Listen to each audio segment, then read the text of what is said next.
नमस्कार विद्यार्थी मित्रांनो, अभ्यास मित्र परिवारामध्ये तुम्हा सर्वांचं स्वागत आहे। मित्रांनो, आज जबरदस्त लेक्चर होणार आहे। आजच्या लेक्चरमध्ये मोस्ट इम्पॉर्टंट क्वेश्चन असणार आहे। या जे काही रिसेंटली जे काही घडामोडी झालेल्या आहे, या घडामोडीबाबतचे एक मोस्ट इम्पॉर्टंट क्वेश्चन तुम्हाला आजच्या लेक्चरमध्ये बघायला मिळणार आहे। लेक्चर सुरू करण्यापूर्वी बघा मित्रांनो, आपली कंबाईन प्रतिज्ञा बॅच सुरू आहे, जिचे लाईव्ह लेक्चर सुरू आहे। आता आपलं इकॉनॉमिक्स लाईव्ह झालेलं आहे, मग उद्या परवापासून मी पॉलिटी जे आहे तर ते लाईव्ह सुरू करणार आहे। बॅचची फी फक्त आहे 499 रुपये। यानंतर बघा राज्यसेवेची रेकॉर्डेड बॅच आहे। त्याचबरोबर बघा मोस्ट इम्पॉर्टंट गोष्ट म्हणजे आता आपल्या इकोच्या सुद्धा क्लास नोट्स येणार आहे। तर रिव्हिजनसाठी खूप मागणी होती इकोच्या क्लास नोट्सची, तर आता इकोच्या सुद्धा क्लास नोट्स आम्ही आणलेल्या आहे। तुम्हाला या 2-3 दिवसामध्ये उपलब्ध होऊन जाईल। उद्यापासून या इकोच्या क्लास नोट्स तुम्ही ॲप्लिकेशनमध्ये परचेस करायला सुरुवात करून ठेवा, कारण पहिल्या काही विद्यार्थ्यांना या एकदम कमी प्राइसमध्ये मिळणार आहे। त्याचबरोबर जर बघितलं पॉलिटीच्या आणि चालू घडामोडीच्या नोट्स ऑलरेडी ॲप्लिकेशनमध्ये उपलब्ध झालेले आहे। ज्यांनी पॉलिटीच्या नोट्स घेतले असतील तर त्यांना माहिती आहे की किती बेस्ट रिव्हिजन नोट्स आहेत या। यानंतर पुढे जाऊया मित्रांनो, बघा राज्यसेवेचे फाउंडेशन बॅचचे सुद्धा लेक्चर डेली सुरू आहे। ज्यांनी बॅच घेतलेली आहे ते तुम्हाला निश्चितच सांगतील की कशा क्वालिटीचं एज्युकेशन आम्ही प्रोव्हाइड करत आहोत। आणि त्याचबरोबर मित्रांनो, स्पेशली एनसीईआरटीची मराठी माध्यमातून बॅच आहे। लवकरच स्टेट बोर्डची बॅच जी आहे ती सुद्धा सुरू होणार आहे। ठीक आहे, तर बघा या सगळ्या बॅचेस तुम्हाला अभ्यास मित्र ॲप्लिकेशन मध्ये बघायला मिळेल। त्याचबरोबर टेलिग्राम चॅनल जॉईन करून ठेवा आणि इंस्टाचं पेज फॉलो करून ठेवा। सर्व ठिकाणी अभ्यास विषयक माहिती तुम्हाला बघायला मिळेल। लेक्चरला 6 ऑगस्ट करंट अफेअर्सचा आता आपण अभ्यास करूया। बघा मित्रांनो, कोणत्या राज्य सरकारने, पहिला क्वेश्चन आहे, कोणत्या राज्य सरकारने महिलांना आर्थिक सहाय्य देण्यासाठी मुख्यमंत्री मैया सन्मान योजना सुरू केलेली आहे? तर महिलांना आर्थिक सहाय्य देण्यासाठी मैया सन्मान योजना सुरू केलेली आहे झारखंडने। बघा आपल्या महाराष्ट्रामध्ये जशी लाडकी बहीण योजना सुरू करण्यात आली होती, सेम त्याच प्रकारची योजना आहे मैया सन्मान योजना। या योजनेअंतर्गत झारखंडमधील महिलांना दर महिन्याला 1000 रुपये जे आहे ते दिले जाणार आहे। आता तुम्हाला कमेंट बॉक्समध्ये हे सांगायचं आहे की लाडकी बहीण योजनेअंतर्गत महाराष्ट्रामध्ये दर महिन्याला महिलांना किती रुपये दिले जाणार आहे। यानंतर पुढे जाऊया। बघा मित्रांनो, झारखंडचे जे मुख्यमंत्री आहे हेमंत सोरेन यांनी ही योजना सुरू केलेली आहे। महिलांना आर्थिकदृष्ट्या सक्षम बनवणं हा यामागचा उद्देश आहे। त्याचबरोबर पुढे जाऊया। बघा मित्रांनो, इथे जर बघितलं तर डायरेक्ट बेनिफिट ट्रान्सफर म्हणजे डीबीटी मार्फत पैसे जे आहे ते प्रत्येक महिलेच्या अकाउंटवर पाठवले जाणार आहे। आणि किती रुपये रक्कम आहे? 1000 रुपये आहे। झारखंड विषय जाणून घेऊया। बघा मित्रांनो, झारखंडची निर्मिती जी आहे ती 15 नोव्हेंबर 2000 साली करण्यात आली होती। झारखंड हे सेपरेट राज्य कोणत्या राज्यामधून बनलं? तर झारखंडची निर्मिती बिहार मधून झाली होती, हा मुद्दा लक्षात ठेवा। त्याचबरोबर झारखंडची राजधानी आहे रांची। हेमंत सोरेन मुख्यमंत्री आहे आणि संतोष गंगवार झारखंडचे राज्यपाल आहेत। त्यानंतर दुसरा क्वेश्चन आहे मित्रांनो, भारताने 2024 साली गुजरातमध्ये नॅशनल मेरीटाईम हेरिटेज कॉम्प्लेक्स विकसित करण्यासाठी कोणत्या देशासोबत करार केला? तर बघा मित्रांनो, आता जे काही रिसेंटली घडामोडी होती तुम्ही ऐकलं असेल की व्हिएतनामचे राष्ट्रपती भारतामध्ये आले। मागच्या आपण शनिवारच्या घडामोडीमध्ये बघितलं होतं की भारताने त्यांना जवळपास, संडेला बघितलं होतं आय थिंक, भारताने त्यांना जवळपास $300 मिलियन ची मदत केली। मग आता ते भारताच्या दौऱ्यावर आहे, तर त्यांनी आणि बघा भारत सरकारने मिळून एक करार केलेला आहे आणि या करारानुसार गुजरातमध्ये नॅशनल मेरीटाईम हेरिटेज कॉम्प्लेक्सची निर्मिती केली जाणार आहे। तर व्हिएतनाम आणि भारतामध्ये हा करार झालेला आहे। तर भारताने गुजरातमध्ये नॅशनल मेरीटाईम हेरिटेज कॉम्प्लेक्स बनवण्यासाठी कोणासोबत करार केला? व्हिएतनाम सोबत करार केलेला आहे। ठीक आहे, तर हे जे मेरीटाईम कॉम्प्लेक्स आहे यालाच आपण मराठीमध्ये राष्ट्रीय सागरा वारसा संकुल असं म्हणू शकतो। तर हे जे मेरीटाईम कॉम्प्लेक्स आहे गुजरातमध्ये लोथल या ठिकाणी सुरू होणार आहे। बघा लोथल जे आहे ते हडप्पा संस्कृतीच्या काळातील बंदर आहे आणि त्या ठिकाणी हे सागरी संकुल बांधण्यात येणार आहे। यामध्ये भारताच्या समजा सागरी इतिहास जो असेल तर त्याशी संबंधित गोष्टी ज्या आहे तर त्या आपल्याला या संकुलमध्ये बघायला मिळतील। बघा व्हिएतनामचे पंतप्रधान फाम मिन चिन हे सध्या भारताच्या दौऱ्यावर आहे आणि त्यांनी आणि नरेंद्र मोदींनी मिळून काय केलेले, या करारावर स्वाक्षरी जी आहे ती केलेली आहे। यानंतर पुढे जाऊया। व्हिएतनाम हा आशिया खंडातील एक देश आहे। हनोई ही व्हिएतनामची राजधानी आहे। चलन आहे व्हिएतनामी डोंग आणि पंतप्रधान आहे फाम मिन चिन। त्याचबरोबर व्हिएतनाम जो आहे तो आसियान या गटाचा, आसियान हा जो गट आहे तर त्याचा एक सदस्य देश आहे। यानंतर पुढे जाऊया। तिसरा question, world trade organisation WTO नुसार, WTOच्या वर्ल्ड ट्रेड स्टॅटिस्टिक्स 2023 नुसार जागतिक कृषी निर्यातीमध्ये भारताला कोणतं स्थान मिळालेलं आहे? तर बघा, वर्ल्ड ट्रेड ऑर्गनायझेशन, जागतिक व्यापार संघटना, जागतिक व्यापार संघटनेचा एक अहवाल आलेला आहे वर्ल्ड ट्रेड स्टॅटिस्टिक्स, यानुसार 2023 मध्ये जागतिक कृषी निर्यातीमध्ये भारताला कोणतं स्थान मिळालं? तर भारताला जागतिक कृषी निर्यातीमध्ये 8वं स्थान मिळालेलं आहे. बघा मित्रांनो, एकूणामध्ये भारताची निर्यात जी आहे 2022 मध्ये 55 अब्ज डॉलरची निर्यात होती भारताची, ती आता कमी होऊन 51 अब्ज डॉलर पर्यंत आली, पण तरीही भारत या लिस्टमध्ये 8व्या क्रमांकावर आहे. हा मुद्दा लक्षात ठेवायचा. सगळ्यात टॉपला कोण आहे कृषी निर्यातीच्या बाबतीत? युरोपियन युनियन, दुसऱ्या क्रमांकावर अमेरिका, तिसऱ्या क्रमांकावर ब्राझील आणि भारत 8th स्पॉटवर आहे. यानंतर बघा, पुढे जाऊया, पुढील क्वेश्चन बघूया आणि त्या अगोदर WTO ची इन्फॉर्मेशन बघू. WTO ची स्थापना जी ती 1 जानेवारी 1995 ला करण्यात आली होती. कोणत्या कराराची जागा, आता राज्यसेवेला कंबाईनला यावर क्वेश्चन येऊन गेलेला आहे, कोणत्या कराराची जागा WTO ने घेतलेली आहे? तर हा तुमचा आजचा होमवर्क क्वेश्चन आहे. कोणत्या कराराची जागा WTO ने घेतलेली आहे? WTO चं मुख्यालय जो आहे तो जिनिव्हा, स्वित्झर्लंड या ठिकाणी आहे आणि गोंझी ओकोंजो इवेला या ज्या आहे त्या महासंचालक आहे WTOच्या. यानंतर पुढे जाऊया, चौथा क्वेश्चन. 2024 मध्ये, सन 2024 मध्ये कोणत्या देशाने देशातील डोंगरावरील लाखो भटक्या कुत्र्यांना हटवण्यासाठी नवीन कायदा केलेला आहे? तर डोंगरावरील नाही मित्रांनो, हे चुकून झालं, देशातील रस्त्यावरील, देशातील रस्त्यावरील लाखो कुत्र्यांना हटवण्यासाठी नवीन कायदा आणलेला आहे. तर बघा मित्रांनो, तुर्की नावाचा जो देश आहे, तर याने काय केलेले, देशातील जे काही रस्ते असतात, रस्त्यावर कुत्रे असतात आणि ते कुत्रे येतात आणि बरेचसे ऍक्सिडेंट त्यामुळे होतात. ठीक आहे, तर त्यामुळे हे जे काही कुत्रे असतात तर त्यांना हटवण्यासाठी एक नवीन कायदा करण्यात आलेला आहे, तर तो तुर्की या देशाने केलेला आहे. ठीक आहे, तर लाखो जे काही भटकी कुत्रे असतात रस्त्यावर, तर त्यांच्यामुळे ऍक्सिडेंट होतात, मग त्यासंबंधी हा एक कायदा करण्यात आलेला आहे. आणि हा कायदा केला तर त्या विरोधात जे प्राणीप्रेमी आहे तर त्यांनी आंदोलनं सुद्धा सुरू केलेली आहे. बघा, तुर्की जो आहे तर तो युरोप आणि आशियामध्ये असणारा एक देश आहे, युरेशियामध्ये. त्याची राजधानी आहे अंकारा, चलन आहे तुर्की लिरा आणि सध्याचे अध्यक्ष आहे एर्दोगॉन. यानंतर पुढे जाऊया, बघा पाचवा क्वेश्चन इथं बघूया. भारतातील पहिला नाईट स्ट्रीट रेसिंग इव्हेंट कुठं होणार आहे? तर भारतातील पहिली रात्रीची जी काही रेसिंगचा इव्हेंट जो होणार आहे तो होणार आहे चेन्नई, तामिळनाडूमध्ये. तर यामध्ये सुद्धा IPL सारखं राज्याच्या काही टीम बनवलेल्या आहे आणि त्यांच्यामध्ये रेसेस जे आहे ते होणार आहेत. अशा प्रकारचा नाईट स्ट्रीट रेसिंग चेन्नईमध्ये होणार आहे. याच्यामध्ये सुद्धा IPL प्रमाणे फ्रँचायझीज असणार आहे. यानंतर तामिळनाडू विषयी जाणून घेऊया. 1 नोव्हेंबर 1856 ला तामिळनाडूची स्थापना करण्यात आली. राजधानी आहे चेन्नई, मुख्यमंत्री आहे MK स्टॅलिन आणि राज्यपाल आहे RN रवी.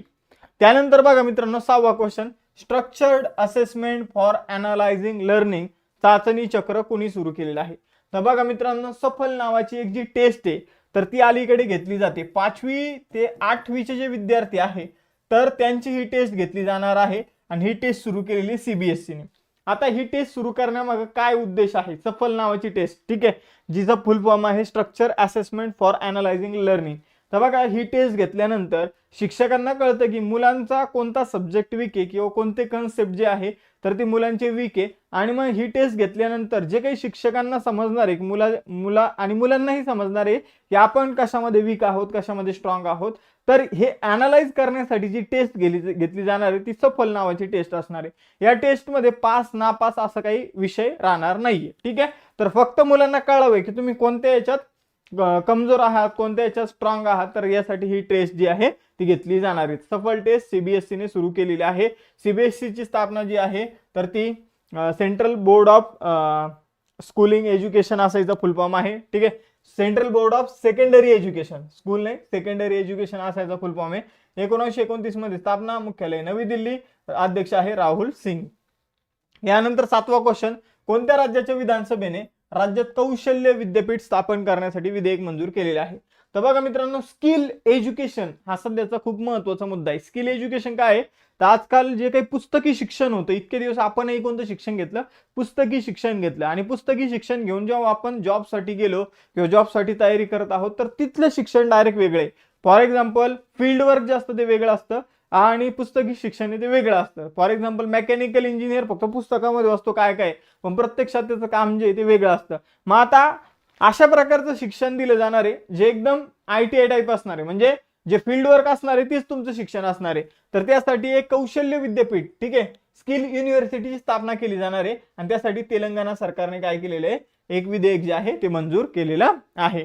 तर यंग इंडिया स्किल युनिव्हर्सिटी तेलंगणामध्ये स्थापित केली जाणार आहे, एवढंच आपल्याला लक्षात ठेवायचं आहे.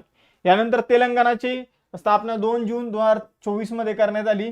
राजधानी हैदराबाद, मुख्यमंत्री रेवंत रेड्डी आणि राज्यपाल जिष्णुदेव वर्मा. यानंतर पुढे जाऊया 8वा क्वेश्चन. 14वा भारतीय अवयवदान दिन दिवस कधी साजरा करण्यात आला? तर 14वा भारतीय अवयवदान दिन जो आहे तो 3 ऑगस्ट रोजी साजरा करण्यात आला. ठीक आहे, तर हा दिन का साजरा करण्यात येतो? तर अवयव दानाबाबत लोकांना जागरूक करणं यासाठी हा दिन सेलिब्रेट करण्यात येतो. आणि कधीपासून करण्यात येतो? 2010 पासून. कधीला की कोणत्या तारखेला? तर 3 ऑगस्टला. यानंतर 9वा क्वेश्चन. कॉल ऑफ द गिर हे पुस्तक कोणी लिहिलं?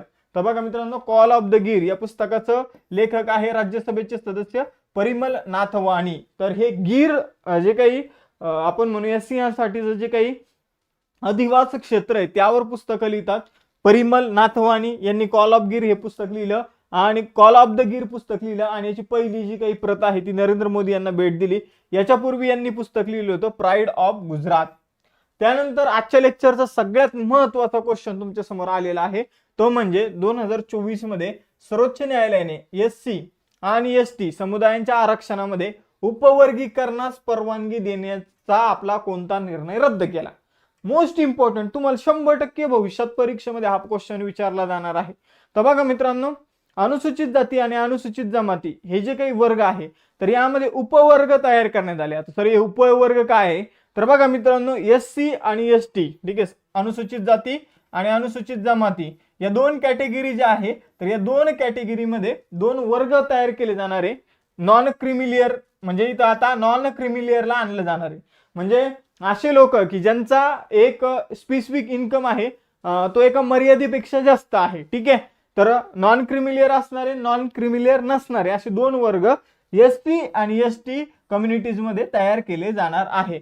मग आता इतके दिवस हे फक्त OBC मध्ये होतं, आता SC आणि ST या प्रवर्गाला सुद्धा नॉन क्रिमिलियर जे आहे ते लागू करण्यात आलेलं आहे. मग समजून घ्या की एक स्पेसिफिक जी मर्यादा असेल, फॉर एक्झाम्पल 9 लाख, तर SC कम्युनिटीमध्ये ज्यांचं उत्पन्न 9 लाखाच्या वर आहे, समजा आपण एक रॅन्डम एक्झाम्पल घेतलं, 9 लाखाला जर नॉन क्रिमिलियर असेल तर 9 लाखाच्या वर उत्पन्न असणारे जर समजा या परीक्षा द्यायची असेल तर त्यांना ओपन मधून फॉर्म भरावा लागेल किंवा त्यांचं सिलेक्शन जे आहे ते ओपन मधून होणार आहे. तर अशी तरतूद जी आहे ती सर्वोच्च न्यायालयाने आणलेली आहे. याचा फायदा अनुसूचित जाती आणि अनुसूचित जमातीमध्ये खूपच मागे राहिलेले जे काही तरुण म्हणा किंवा जे काही लोक म्हणा त्यांना होणार आहे आणि त्यासाठी ही तरतूद जो आहे तर ती सर्वोच्च न्यायालयाने आणलेली आहे.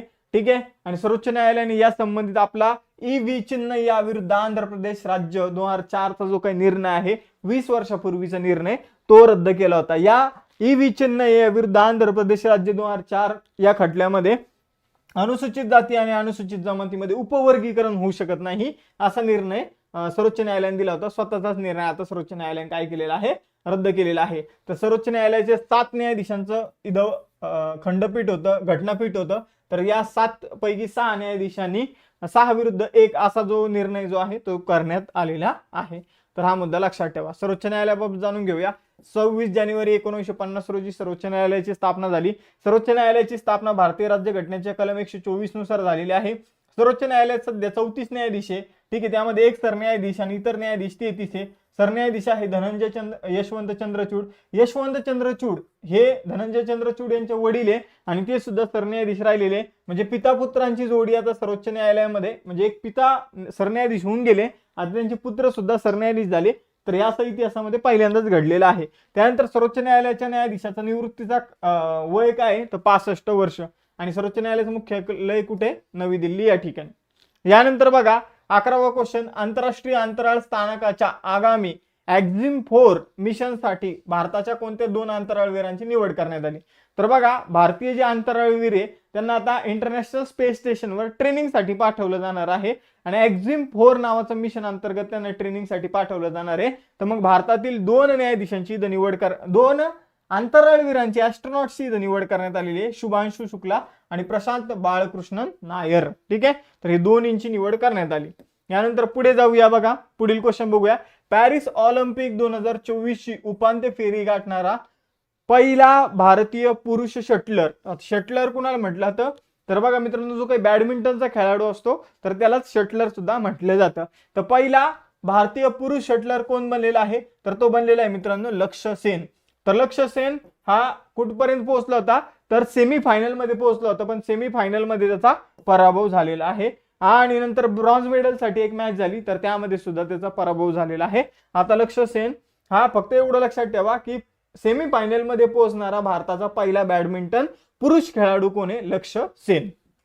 यानंतर पुढे जाऊया, पुढील प्रश्न बघूया. ठीक आहे, रिझर्व्ह बँक ऑफ इंडियाने उत्कर्ष स्मॉल फायनान्स बँक, ठीक आहे, उत्कर्ष स्मॉल फायनान्स बँकचे एमडी आणि सीईओ म्हणून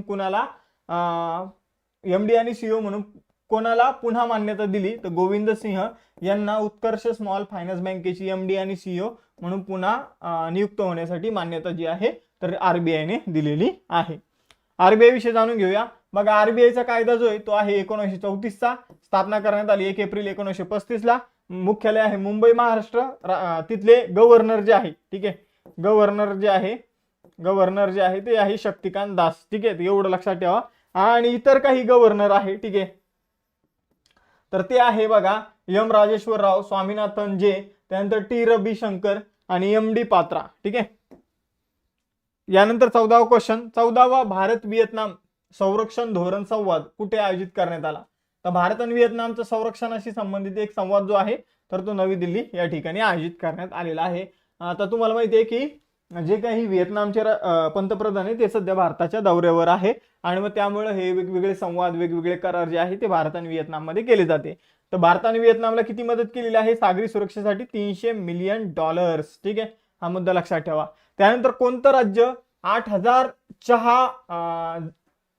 समजून घ्या चहा पिकवणारे जे काही लोक असतात तर त्यांच्यासह झुमर नृत्य प्रदर्शित करण्यात आहे. तर बघा 8,000 चहा कलाकारांसह भव्य झुमर नृत्य जे आहे ते आसाम राज्यामध्ये आयोजित केलं जाणार आहे. तर हा मुद्दा लक्षात ठेवा, वन लाइनर क्वेश्चन येऊ शकतो. ठीक आहे. आसामची राजधानी आहे दिसपूर. आसामची स्थापना 26 जानेवारी 1950 ला करण्यात आली. हेमंत बिस्वा शर्मा मुख्यमंत्री आहे आसामचे आणि राज्यपाल आहे लक्ष्मण प्रसाद आचार्य. ऑगस्टचा आज आपण इथे लेक्चर बघणार आहोत. लेक्चरचा जो पहिला क्वेश्चन आहे तो आहे ऑगस्ट 2024 मध्ये सलग 15 वर्ष सत्तेत राहिल्यानंतर कोणत्या देशाच्या पंतप्रधान शेख हसीना यांनी अचानक राजीनामा देऊन देश सोडला. तर बघा मित्रांनो, या प्रश्नाचं उत्तर आहे बांगलादेश. थोडी स्टोरी समजून घेऊया. बांगलादेशमध्ये काय झालं तर शेख हसीना त्यांच्या पंतप्रधान आहे बांगलादेशच्या, तर त्यांनी काय केलं तर त्यांनी त्यांच्या पदाचा राजीनामा दिला आणि त्यांनी त्यांचा देश जो आहे तो सोडला. तर स्टोरी अशी आहे की झालं काय तर बांगलादेशमध्ये त्यांनी एक कोटा पद्धत आणली. कोटा पद्धत काय होती तर बांगलादेशचे जे काही बघा बांगलादेशच्या मुक्ती संग्राममध्ये ज्या काही फ्रीडम फायटरनी भाग घेतला होता तर या कोटा सिस्टम अंतर्गत त्यांना 30% सीट जे आहे तर ते राखीव ठेवण्यात आले. म्हणजे बांगलादेशला स्वतंत्र करण्यामध्ये ज्या व्यक्तींनी सहभाग होता, ज्या व्यक्तींनी भूमिका घेतली होती तर त्यांना 30% सीट देण्यात आली. मग आता बघा हे 30% सीट कोणाला देण्यात येईल, राखीव कोणासाठी ठेवण्यात येईल तर जे फ्रीडम फायटर होते त्यांचे नातू म्हणा, त्यांचे पंतू म्हणा, तर त्यांच्यासाठी हे सीट जे आहे ते राखीव ठेवले जाणार होते. आता शेख हसीनाचा डायरेक्ट आणि इनडायरेक्ट प्लॅन असा होता की त्यांच्या फेवरेट लोकांना काय करायचं होतं, त्यांना तर सरकारमध्ये घेऊन यायचं होतं. IAS IPS तिकडचे, ठीक आहे, तिकडचे जे काही गव्हर्नमेंट पोस्ट आहे त्या मिळून द्यायचे होते. त्यासाठी एक कोटा सिस्टम आणलं होतं आणि कोटा सिस्टमच्या विरोधात तिथल्या तरुणांनी आवाज उठवला आणि तरुणांनी आवाज उठवल्यानंतर त्यांचा जो प्रश्न आहे तर तो शांततेत सोडवणं गरजेचं होतं. पण त्यांनी काय केलं, त्याला हिंसाचाराचं वळण दिलं. तिथं शेख हसीनाचा जो काही पक्ष आहे आवामी लीग म्हणून, तर त्या पक्षाचा एक स्टुडंट ब्रांच आहे, त्याची एक पक्षाचे जे काही स्टुडंटची एक लीग आहे तर ते स्टुडंटच्या हातात हत्यारं देऊन जे काही नॉर्मल स्टुडंट तिथं आंदोलन करत होते त्यांच्या विरोधात पाठवलं त्यांना मारण्यासाठी. आणि मग अशा प्रकारे स्टुडंट मध्ये मारामारी झाली आणि त्यामध्ये जवळपास 300 स्टुडंटचा एकाच दिवसामध्ये म्हणजे मागच्या संडेला मृत्यू झाला. आणि ऑफिशियल आकडा 1000 पेक्षा सुद्धा जास्त, अनऑफिशियल आकडा 1000 पेक्षा सुद्धा जास्त आहे, ऑफिशियली 300.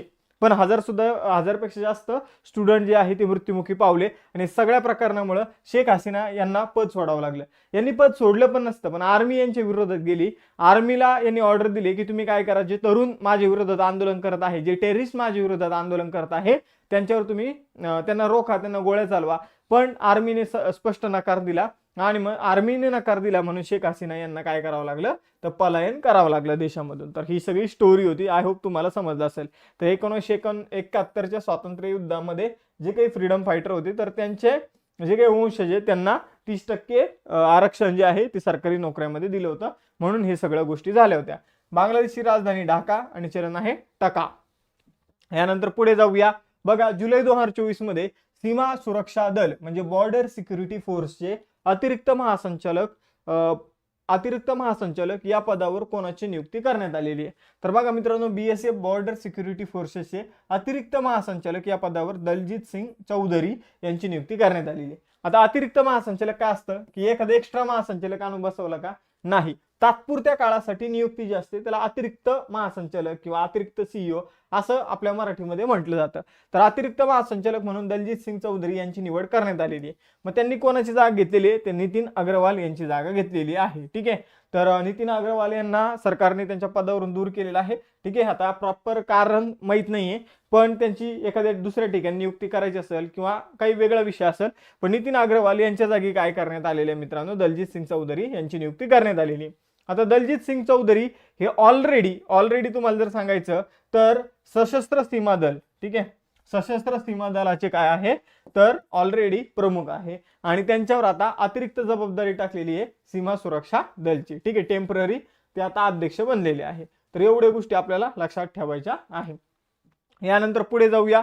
सीमा सुरक्षा दल बॉर्डर सिक्युरिटी फोर्स याची स्थापना 1 डिसेंबर 1965 साली करण्यात आली होती. मुख्यालय आहे नवी दिल्ली.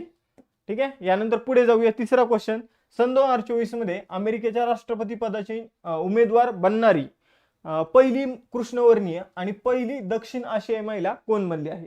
तर बघा मित्रांनो, आता 2024 मध्ये अमेरिकेमध्ये इलेक्शन होणार आहे आणि अमेरिकेमध्ये इलेक्शन होणार आहे तर जे काही जो बायडन यांची पार्टी आहे, डेमोक्रेटिक पार्टी, तर आता या डेमोक्रेटिक पार्टीच्या नवीन राष्ट्रपती पदासाठी जे चेअर असणार आहे ते असणारे कमला हॅरिस. आणि कमला हॅरिस भविष्यामध्ये जर जाऊन राष्ट्रपती झाल्या अमेरिकेच्या, तर त्या दक्षिण आशियामधील पहिल्या महिला असतील की ज्या राष्ट्राध्यक्ष होणार झालेल्या असतील अमेरिकेच्या. ठीक आहे. तर या उमेदवारच पहिले आपण जर बघितलं, पहिल्या कृष्णवर्णीय महिलाच उमेदवार आहे आणि त्याचबरोबर पहिल्या दक्षिण आशियाई महिला आहे उमेदवार अमेरिकेच्या राष्ट्रपती पदाची निवडणूक लढवणार आहे. आणि जिंकल्या तर मग हा क्वेश्चन असेल किंवा हे उत्तर असेल आपलं की पहिल्या अमेरिकेच्या पहिल्या कृष्णवर्णीय आणि पहिल्या दक्षिण आशियाई महिला कोण आहे ज्या अमेरिकेच्या राष्ट्रपती बनल्या, तर ते आहे कमला हॅरिस. आता यांच्या विरुद्ध निवडणूक कोण लढवणार आहे तर डोनाल्ड ट्रम्प. ठीक आहे. आणि डोनाल्ड ट्रम्प कोणत्या पार्टीचे तर रिपब्लिकन पार्टीचे. तर यांच्या पार्टी सुद्धा लक्षात ठेवा. कमला हॅरिस यांची पार्टी कोणती आहे डेमोक्रेटिक. सध्या त्याच पार्टीचं सरकार आहे आणि त्याच पार्टीचे अध्यक्ष कोण आहे जो बायडन, राष्ट्रपती आहे ते जो बायडन. आणि आपण जर बघितलं तर कमला हॅरिस कोण आहे सध्या उपराष्ट्रपती आहे अमेरिकेमध्ये. एवढ्या गोष्टी लक्षात ठेवायच्या. अमेरिकेविषयी जाणून घेऊया. राजधानी आहे वॉशिंग्टन DC. उत्तर अमेरिका खंडामध्ये अमेरिका देश येतो. अमेरिकेचे चलन आहे डॉलर आणि राष्ट्रपती आहे जो बायडन. बघा मित्रांनो, वॉशिंग्टन DC आणि वॉशिंग्टन राज्य हे दोन्ही वेगवेगळे. राजधानी आहे वॉशिंग्टन DC आणि वॉशिंग्टन राज्य जे आहे ते अमेरिकेमधील एक प्रमुख राज्य आहे. यानंतर पुढे जाऊया. चौथा क्वेश्चन, पॅरिस ऑलिम्पिक 2024 मध्ये टेनिसमध्ये पुरुष एकेरीमध्ये पहिलं सुवर्ण पदक जिंकणारा खेळाडू कोण बनला. तर बघा मित्रांनो, नोवाक जोकोविच जो आहे तो पॅरिस ऑलिम्पिकमध्ये टेनिसची जी पुरुषांची स्पर्धा होती त्यामध्ये पुरुष एकेरीमध्ये नोवाक जोकोविचने कार्लोस अल्कराजचा पराभव केला आणि सुवर्ण पदक जे आहे ते जिंकलेलं आहे. मग सिल्वर मेडल कोणी जिंकलं, कार्लोस अल्कराज याने जिंकलेलं आहे. आता ऑलिम्पिकमध्ये सुवर्ण पदक जिंकणारा तो वयानुसार जर बघितलं तर दुसरा सर्वात वयस्कर खेळाडू ठरला. वयाच्या 37व्या वर्षी 1988 मध्ये मिलोस्लावा मेकरी यांनी, वयाचे सगळ्यात जास्त वयस्कर खेळाडू होते ते, त्यांनी ऑलिम्पिकमध्ये सुवर्ण पदक जिंकलं होतं. ठीक आहे. एवढं लक्षात ठेवायचं. त्यानंतर बघा मित्रांनो, नोवाक जोकोविच कोणत्या देशाचा आहे, सर्बिया. ठीक आहे. कार्लोस अल्कराज कोणत्या देशाचा आहे, स्पेन. स्पेनचा अजून एक खेळाडू होता त्याचं नाव होतं राफेल नदाल. आता बघा, हा जो काही नोवाक जोकोविच आहे त्याने 24 वेळा ग्रँड स्लॅम स्पर्धा जिंकलेली आहे. आता ग्रँड स्लॅम काय असतं तर बघा, अमेरिकन ओपन, त्याचबरोबर फ्रेंच ओपन, विम्बल्डन आणि ऑस्ट्रेलियन ओपन या स्पर्धांचं जे काही विजेतेपद असतं किंवा या स्पर्धाचा जो काही कप असतो त्याला ग्रँड स्लॅम म्हटलं जातं. मग याने 24 वेळा ही स्पर्धा जिंकलेली आहे. त्याचबरोबर बीजिंग ऑलिम्पिकमध्ये याने कांस्य पदक सुद्धा जिंकलं होतं नोवाक जोकोविचने. तर आता आपला प्रश्न टेनिसवर जर आला ना, ऑलिम्पिकशी संबंधित टेनिसवर जर क्वेश्चन आला तर तो आपला चुकलाच नाही पाहिजे. यानंतर पुढे जाऊया. 5वा क्वेश्चन, पॅरिस ऑलिम्पिक 2024च्या समारोप समारंभासाठी भारताचं ध्वजवाहक कोण असेल? तर बघा मित्रांनो, मनू भाकर जी आहे, तर जो काही समारोपाचा समारंभ असेल तर त्यासाठी मनू भाकर जी ती भारताची ध्वजवाहक असणार आहे. जो काही आपण म्हणूया ऑलिम्पिकची जेव्हा सुरुवात झाली होती तर सुरुवातीला PV सिंधू या भारताच्या ध्वजवाहक होत्या, पण समारोपाची वेळी भारताचे ध्वजवाहक कोण असणार आहे? मनू भाकर. मनू भाकर यांनी 2 कांस्य पदक जे आहे तर ते जिंकलेले आहे आणि एकाच ऑलिम्पिकमध्ये 2 कांस्य पदक जिंकणारी पहिली महिला सुद्धा कोण बनलेली आहे? मनू भाकर. मनू भाकर यांनी 10 मीटर एअर पिस्टल या प्रकारामध्ये वैयक्तिकरित्या एक कांस्य पदक जिंकलं आणि त्यांनी मिश्र दुहेरीमध्ये आपण जर बघितलं तर सरबजोत सिंग यांच्यासोबत दोघांनी मिळून मिश्र दुहेरी काय असतं? दुहेरी म्हणजे 2 महिला किंवा 2 पुरुष, मिश्र दुहेरी म्हणजे 1 पुरुष 1 महिला. तर मिश्र दुहेरीमध्ये त्यांनी 10 मीटर एअर पिस्तूल या प्रकारामध्ये कांस्य पदक जिंकलं होतं. तर असे 2 कांस्य पदक त्यांनी जिंकले होते, म्हणून त्यांना समारोप समारंभासाठी भारताचं ध्वजवाहक म्हणून त्यांची निवड करण्यात आलेली आहे. यानंतर पुढे जाऊया. 6वा क्वेश्चन, राष्ट्रपती द्रौपदी मुर्मू ऑगस्ट 2024 मध्ये कोणत्या देशाला भेट देणार आहे आणि या देशांना भेट देणाऱ्या भारताच्या पहिल्या राष्ट्रपती ठरणार आहे? तर बघा मित्रांनो, अलीकडे द्रौपदी मुर्मू या न्यूझीलंड, फिजी, तिमोर लेस्ट या देशांच्या दौऱ्यावर गेलेला आहे. न्यूझीलंडला यापूर्वी भारतीय राष्ट्रपतींनी भेट दिलेली आहे, पण फिजी आणि तिमोर लेस्ट यांना भेट देणारे पहिले भारतीय राष्ट्रपती बनणारे द्रौपदी मुर्मू. तर हा मुद्दा आपल्याला लक्षात ठेवायचा आहे. आता या देशांना का भेट देत आहे द्रौपदी मुर्मू? तर आपल्या या देशांचे आपले म्हणजे द्विपक्षीय संबंध चांगले करण्यासाठी त्या भेट देत आहे फिजी आणि तिमोर लेस्ट या देशांना. यानंतर बघा मित्रांनो, 7वा क्वेश्चन, अमेरिकन कंपनी बोईंग, बघा विमानाची कंपनी आहे, मोठमोठे विमानं जे आहे ती बोईंग कंपनी मार्फत बनवली जाते. बोईंग कंपनीचे नवीन अध्यक्ष आणि मुख्य कार्यकारी अधिकारी CEO चीफ एक्झिक्युटिव्ह ऑफिसर म्हणून कोणाची नियुक्ती करण्यात आलेली आहे? तर बोईंगचे नवीन अध्यक्ष आणि CEO बनलेले रॉबर्ट केली. तर हे नाव लक्षात ठेवा. यानंतर बोईंग कंपनीची स्थापना जी आहे ती 15 जुलै 1916 मध्ये करण्यात आली होती. सगळ्यात मोठी विमान उत्पादक कंपनी आहे. प्रवासी विमान जे असतात तर ते प्रवासी विमानाचं उत्पादन सगळ्यात जास्त बोईंग कंपनीच्या माध्यमातून होतं. हिचं मुख्यालय जे आहे तर ते व्हर्जिनिया USA मध्ये आहे. यानंतर 8वा क्वेश्चन, कोणता देश 2025 मध्ये गोबी वाळवंटामध्ये जगातील पहिलं thorium molten salt nuclear power station सुरू करणार आहे? तर बघा मित्रांनो, गोबी वाळवंट कुठे आहे तर चीनमध्ये आहे आणि या गोबी वाळवंटामध्ये चीन काय करणार आहे तर थोरियम या आपण म्हणूया थोरियम या धातूचा वापर करून काय करणार आहे तर अणुभट्टी सुरू करणार आहे. आता बघा मित्रांनो, इथं आपण काही गोष्टी समजून घेऊया.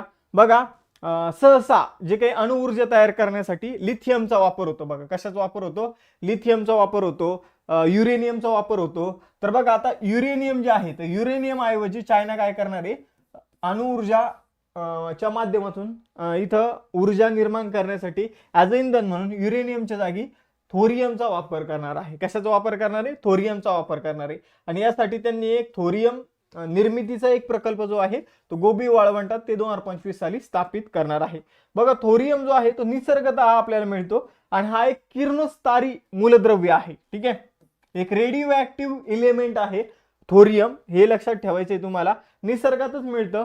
बघा, हे स्टेबल नाहीये, याच्या माध्यमातून कंटिन्यू ऊर्जा जी आहे ती बाहेर पडत असते आणि मग या ऊर्जेचा वापर जो आहे तो आपण वीज बनवण्यासाठी करत असतो. बघा, इथं थोरियम जो असतो तो निसर्गामध्ये नॅचरली म्हणजे अस्तित्वात आहे, म्हणून हा पर्यावरणाला कमी धोकादायक आहे. त्याचबरोबर सुरक्षित सुद्धा आहे. तिथं अणु भट्टीच्या माध्यमातून ऊर्जा निर्मिती करणं. तर हे काही पॉइंट्स लक्षात ठेवा.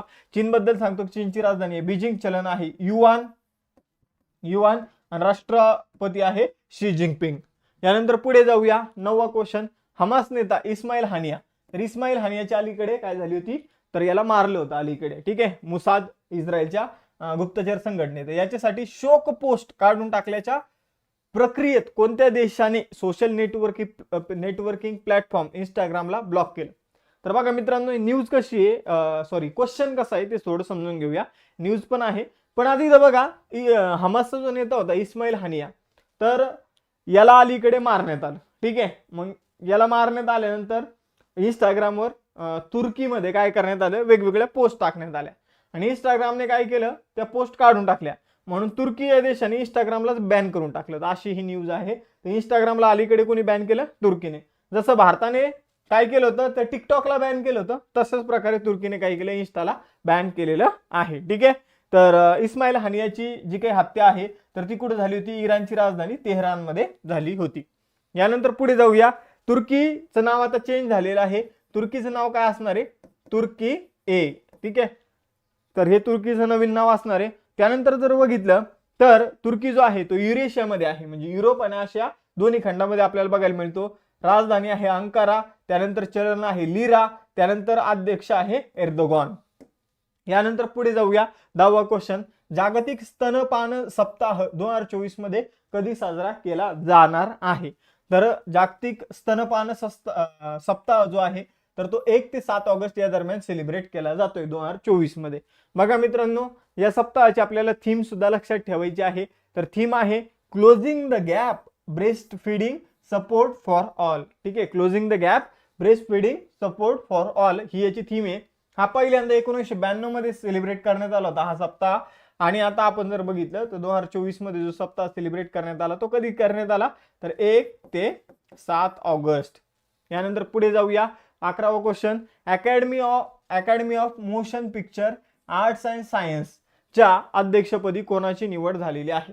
तर बघा, टेलिव्हिजन इंडस्ट्रीमध्ये एक महत्वाची संस्था आहे academy of motion pictures arts and science. तर याच्या अध्यक्षपदी जेनेट यांग यांची नियुक्ती करण्यात आलेली आहे. फक्त एवढंच लक्षात ठेवा. ठीक आहे, यानंतर पुढे जाऊया. Academy of motion picture and arts याची स्थापना 11 मे 1927 मध्ये कॅलिफोर्निया USA मध्ये करण्यात आली होती. त्याचे अध्यक्ष कोण आहे, जेनेट यांग. त्यानंतर बघा 12वा क्वेश्चन, इम्पॉर्टंट क्वेश्चन आहे आपल्यासाठी. भरतनाट्यम कलाकार यामिनी कृष्णमूर्ती यांचं अलीकडे निधन झालं 2024 मध्ये. वयाच्या 84 वर्षी त्यांचं निधन झालं. तर त्यांना कोणत्या वर्षी पद्मविभूषण पुरस्कारानं सन्मानित करण्यात आलं. तर बघा मित्रांनो, त्यांचा जन्म झाला होता 1940 ला. वयाच्या आपण म्हणूया 28 वर्षी 1968 मध्ये त्यांना पद्मश्री पुरस्कार मिळाला. त्यानंतर 2001 साली त्यांना पद्मभूषण पुरस्कार मिळाला, पद्मभूषण.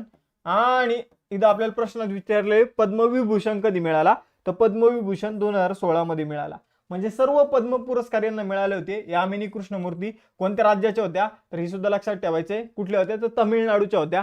भरतनाट्यम हे जे नृत्य आहे तर त्यामध्ये त्या पारंगत होत्या. ठीक आहे, 1968 ला पद्मश्री, 2001 ला पद्मभूषण, 2016 ला पद्मविभूषण पुरस्कार त्यांना मिळाला होता. एवढं आपल्याला लक्षात ठेवायचंय. ठीक आहे, सॉरी तमिळनाडूच्या नाही, आंध्र प्रदेशच्या होत्या त्या, एवढं लक्षात ठेवा. यानंतर पुढे जाऊया. 13वा क्वेश्चन, 10व्या राष्ट्रीय हातमाग दिन 2024 निमित्ताने एक विरासत नावाचा पंधरवडा चालणारा जो काही प्रदर्शन आहे तर ते कुठे आयोजित करण्यात आलं. तर बघा मित्रांनो, विरासत नावाचं 15 दिवसाचं एक प्रदर्शन आहे. राष्ट्रीय हातमाग दिन 2024च्या निमित्ताने हे आयोजित करण्यात आलेले आहेत. हे नवी दिल्ली या ठिकाणी आयोजित करण्यात आलेले आहे. हातमाग म्हणजे हाताने जे काही विणल्या जाणाऱ्या ज्या काही वस्तू आहे तर त्यांना आपण हातमागाद्वारे तयार केलेल्या वस्तू म्हणतो. आणि मग हातमाग दिन कधी सेलिब्रेट करण्यात येतो, तर 7 ऑगस्टला सेलिब्रेट करण्यात येतो. मग यंदाचा हातमाग दिवस किती असेल, तर 10वा दिवस असेल. आणि या दिवसानिमित्तानेच आपण विरासत नावाचं एक 15 दिवसांचं प्रदर्शन ठेवणार आहोत, जिथं हातमागाने तयार केलेल्या वस्तू आपल्याला बघायला मिळतील. हे प्रदर्शन नवी दिल्लीमध्ये असणार आहे. यानंतर भारतीय संघाच्या कोणत्या माजी मुख्य प्रशिक्षकाला UK मध्ये मानद फेलोशिप देण्यात आलेली आहे. तर बघा, भारतीय क्रिकेट संघाचे जे माजी प्रशिक्षक आहे रवी शास्त्री, त्यांना UK मध्ये एक फेलोशिप देण्यात आलेली आहे. तर कार्डिफ मेट्रोपॉलिटन युनिव्हर्सिटीने त्यांना फेलोशिप जी आहे ती प्रदान केलेली आहे. तर एवढंच लक्षात ठेवा, रवी शास्त्री यांना UKची कार्डिफ मेट्रोपॉलिटन युनिव्हर्सिटीने काय केलेलं आहे, मानद फेलोशिपने सन्मानित केलेलं आहे. रवी शास्त्री हे भारतीय क्रिकेट संघाचे प्रशिक्षक कधीपर्यंत होते, तर 2017 ते 2021 या कालखंडात ते भारतीय क्रिकेट संघाचे प्रशिक्षक होते. त्यानंतर 15वा क्वेश्चन, 2024 पॅरिस ऑलिम्पिक मध्ये पुरुषांच्या 100 मीटर शर्यतीत 20 वर्षानंतर कोणत्या देशाच्या नोह लिल्स ने सुवर्ण पदक जिंकलेले. तर बघा मित्रांनो, 100 मीटर जी काही पुरुषांची रेस असते, शर्यत असते, तर त्यामध्ये अमेरिकेने जवळपास तब्बल 20 वर्षानंतर काय जिंकलेले सुवर्ण पदक. आणि 20 वर्षानंतर अमेरिकेला सुवर्ण पदक जिंकून दिलेले आहे हे नोह लिल्स. या मधल्या काळामध्ये उसेन बोल्ट जे होते तर त्यांनी खूप सारी पदकं जिंकली होती. आणि मग आता त्यामुळे अमेरिकेला चान्सच मिळाला नाही. पण अमेरिका कंटिन्यू सेकंड प्लेसवर येत होती, सेकंड थर्ड. पण आता तब्बल 20 वर्षानंतर 100 मीटर या प्रकारामध्ये अमेरिकेने 20 वर्षानंतर पदक जिंकलेलं आहे, सुवर्ण पदक. आणि नोह लिल्स या खेळाडूने ते पदक जे आहे ते जिंकलेलं आहे. तर हा मुद्दा आपल्या लक्षात ठेवायचा आहे, करत असतो. मग सुरुवात करूया 8 ऑगस्ट जे काही करंट अफेअर्स असणार आहे त्याला. बघा मित्रांनो, 8 ऑगस्टच्या करंट अफेअर्स मधला पहिला क्वेश्चन आहे, ऑगस्ट 2024 मध्ये फिजी सरकारने दिलेला सर्वोच्च सन्मान companion of the order of Fiji कोणाला प्रदान करण्यात आला. तर बघा मित्रांनो, आपल्या देशाच्या राष्ट्रपती द्रौपदी मुर्मू या फिजी देशाच्या दौऱ्यावर आहे आणि फिजी देशाला भेट देणाऱ्या त्या पहिल्या राष्ट्रपती आहे भारताच्या. मग आता द्रौपदी मुर्मू यांना फिजी देशाने companion of the order of Fiji या पुरस्काराने सन्मानित केले आहे. यानंतर पुढे जाऊया. बघा मित्रांनो, हा जो काही पुरस्कार आहे companion of the order of Fiji, हा फिजी देशाचा सर्वोच्च सन्मान आहे आणि तो आता आपल्या राष्ट्रपतींना देण्यात आलेला आहे. यानंतर पुढे जाऊया. फिजी देश कुठं जर बघितलं तर ऑस्ट्रेलिया खंड आणि जो काही झीलँडिया खंड आता नवीन शोधलेला आहे, तर त्या ठिकाणी आपल्याला फिजी देश बघायला मिळतो. त्याचबरोबर जर बघितलं तर फिजी देशाची राजधानी आहे सुवा.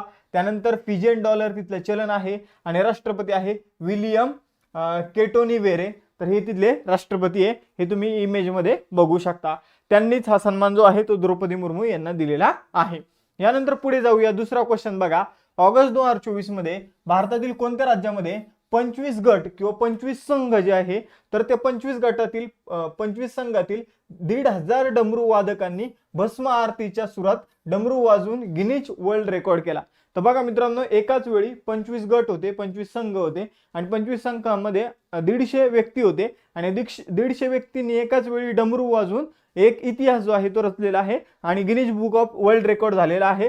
हा Guinness book of world record कुठे झालेला आहे तर उज्जैन मध्य प्रदेशमध्ये हा Guinness book of world record झालेला आहे. आपल्याला माहिती आहे उज्जैन या ठिकाणी महाकालेश्वराचं मंदिर आहे आणि महाकालेश्वराची भस्म आरती सुरू होती. त्यावेळी 25 गटामध्ये 25 संघामध्ये लोकांना डिवाइड करण्यात आलं होतं डमरू वादकांना आणि 1,500 डमरू वादकांनी 10 मिनिटं एकाच वेळी डमरू वाजवून Guinness book of world record जो आहे तो तयार केलेला आहे. यानंतर मध्य प्रदेश विषयी जाणून घेऊया. उज्जैन जे आहे ते मध्य प्रदेशमध्ये, मध्य प्रदेशची स्थापना 1 नोव्हेंबर 1956 रोजी करण्यात आली. राजधानी आहे भोपाळ, मुख्यमंत्री आहे मोहन यादव आणि राज्यपाल आहे मंगूभाई पटेल. महाराष्ट्राची जी सीमा आहे ती मध्य प्रदेश सोबत लागते. मग महाराष्ट्रातील सर्वात जास्त जिल्ह्याची सीमा जर कोणत्या राज्यासोबत लागत असेल तर ते मध्य प्रदेश राज्य आहे. मग महाराष्ट्रातील किती जिल्ह्यांची सीमा मध्य प्रदेश सोबत लागते हे तुम्हाला सांगायचं आहे. यानंतर पुढे जाऊया. बघा तिसरा क्वेश्चन, शेतकऱ्यांकडून MSP वर सर्व पिके घेणारे भारतातील पहिले राज्य कोण ठरलेलं आहे. MSP म्हणजे काय असतं ही सुरुवातीला समजून घेऊ. MSP म्हणजे minimum support price. Minimum support price म्हणजे काय तर सरकारने जर MSP मिनिमम सपोर्ट प्राइस जर डिक्लेअर केली, फॉर एक्झाम्पल समजा या कापसासाठी आपण बघूया, कापसासाठी सरकारने डिक्लेअर केलं की 1 क्विंटल जो कापूस असेल त्यासाठी सरकार 8,000 भाव जर सरकारने डिक्लेअर केला तर कोणत्याच शेतकऱ्याचा कापूस जो आहे तो 8,000च्या खाली विकत घेतला जाणार नाही. प्रत्येक ठिकाणी शेतकऱ्याला 8,000 किंवा त्यापेक्षा जास्त भाव मिळेल. तर ही जी MSP आहे, MSP लागू करण्याची मागणी नेहमी शेतकऱ्यांची आहे. मग आता शेतकऱ्यांकडून MSP वर सर्व पिके भारतातील कोणतं राज्य खरेदी करणार आहे तर ते खरेदी करणार मित्रांनो हरियाणा राज्य. तर हरियाणा राज्याविषयी लक्षात ठेवा, शेतकऱ्यांविषयी खूप चांगलं काम करत आहे, MSP वर पिकं खरेदी करत आहे. त्याचबरोबर सिंचनासाठी 133 कोटीचा खर्च करत आहे. त्याचबरोबर नैसर्गिक आपत्तीमुळे जर पिकांचं नुकसान होत असेल तर शेतकऱ्यांसाठी 137 कोटी रुपये राखीव ठेवलेले आहे भरपाई देण्यासाठी. यानंतर पुढे जाऊया. बघा MSP ची जी काही MSP कोणी ठरवली होती तर कृषी खर्च आणि कृषी किंमत आयोग जो आहे तर त्याने MSP तो ठरवत असतो. ठीक आहे, मिनिमम सपोर्ट प्राइस कोण ठरवतं असा जर प्रश्न आला तर कृषी खर्च आणि कृषी किंमत आयोग हा MSP ठरवत असतो आणि MSP एकदा डिक्लेअर केली तर ती मिनिमम प्राइस असते. ठीक आहे. यानंतर हरियाणा विषयी जाणून घेऊ. 1 नोव्हेंबर 1966 ला हरियाणाची स्थापना करण्यात आली. याच दिवशी मित्रांनो पंजाब राज्याची स्थापना करण्यात आली. याच दिवशी मित्रांनो चंदीगडची सुद्धा स्थापना करण्यात आली. ठीक आहे, तर चंदीगड, हरियाणा किंवा तुम्हाला पंजाब राज्याचा स्थापना दिवस विचारला तर 1 नोव्हेंबर 1966. किंवा तुम्हाला असं जर विचारलं की हरियाणा आणि चंदीगड हे हरियाणा आणि पंजाब हे सेपरेट कधी झालं तर 1 नोव्हेंबर 1966. ठीक आहे, तर ही तारीख आपल्याला लक्षात ठेवायची. त्यानंतर हरियाणाची राजधानी काय आहे? चंदीगड. आणि चंदीगड सेपरेट काय आहे? केंद्रशासित प्रदेश सुद्धा आहे. त्यानंतर मुख्यमंत्री कोण आहे हरियाणाचे? नायब सिंग सैनी आणि राज्यपाल बंडारू दत्तात्रय. यानंतर पुढे जाऊया. 2024 मध्ये पहिली बिमस्टेक बिझनेस समिट कुठे आयोजित करण्यात आली?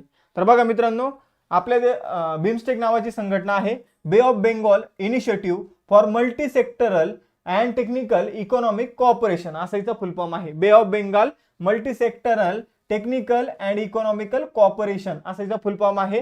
ही जी बिमस्टेक आहे तर बिमस्टेकच्या देशांची पहिली बिझनेस समिट, म्हणजे जे काही बिझनेसमॅन असेल किंवा जे काही व्यापारी मंडळ असेल प्रत्येक देशाचं, तर त्याची पहिली समिट. ठीक आहे, किंवा बिझनेसशी रिलेटेड वाणिज्य मंत्री जो असेल तर त्यांची समिट जी आहे ती नवी दिल्ली येथे पहिली समिट 2024 मध्ये ऑगस्ट महिन्यामध्ये आयोजित करण्यात आली. तर हा मुद्दा लक्षात ठेवा. आता बिमस्टेक जे आहे तर बिमस्टेक म्हणजे बंगालच्या उपसागरा शेजारी असलेले देश. लक्षात कसे ठेवायचे तर ट्रिक सांगतो तुम्हाला. MBBS in Thailand. ठीक आहे, MBBS इन कुठं तर थायलंड. आता M म्हणजे काय तर M म्हणजे म्यानमार, B म्हणजे भूटान, त्यानंतर B म्हणजे बांगलादेश, S म्हणजे श्रीलंका, I म्हणजे इंडिया, N म्हणजे नेपाळ आणि इथं जर बघितलं तर एक्स्ट्रा थायलंड. ठीक आहे, तर आपल्याला माहिती आहे नेपाळ आणि भूटान बंगालच्या उपसागरा शेजारी नाही, पण भारताने या देशांचा समावेश बिमस्टेक मध्ये केलेला आहे.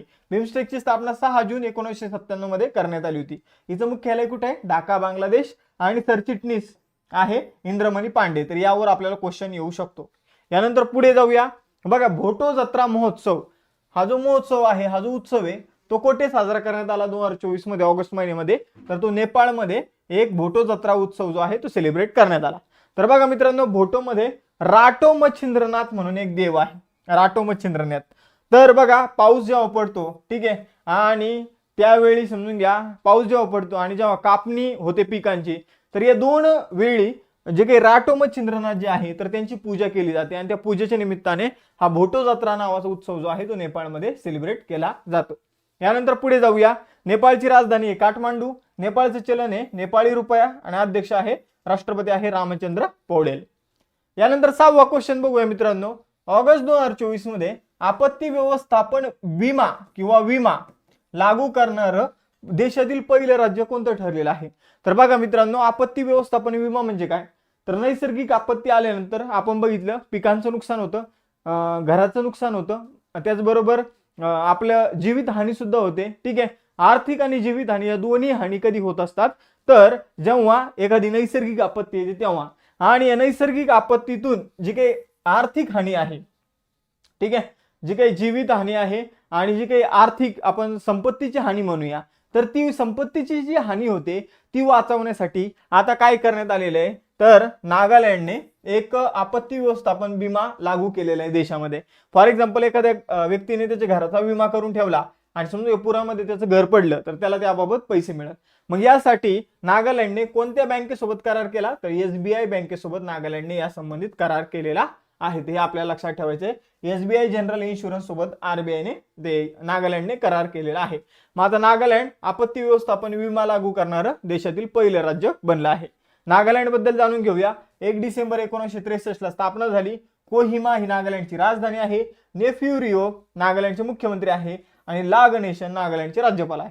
मग आता नागालँड मधील पहिल्या महिला आमदार त्यांचं नाव काय आहे तर हे तुम्हाला सांगायचे. पहिल्या महिला आमदार नागालँड मधील कोण झाल्या आहे?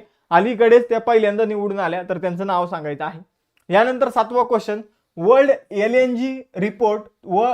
LNG रिपोर्ट 2024 नुसार कोणता देश भारताचा दुसरा सर्वात मोठा लिक्विड नॅचरल गॅस म्हणजे LPG पुरवठादार बनलेला आहे? तर बघा मित्रांनो, भारताला सगळ्यात जास्त LPG गॅस जो आहे तो पुरवतो कतार देश. ठीक आहे, त्यानंतर दुसऱ्या क्रमांकावर सगळ्यात जास्त पुरवणारा देश बनलेला आहे आता USA.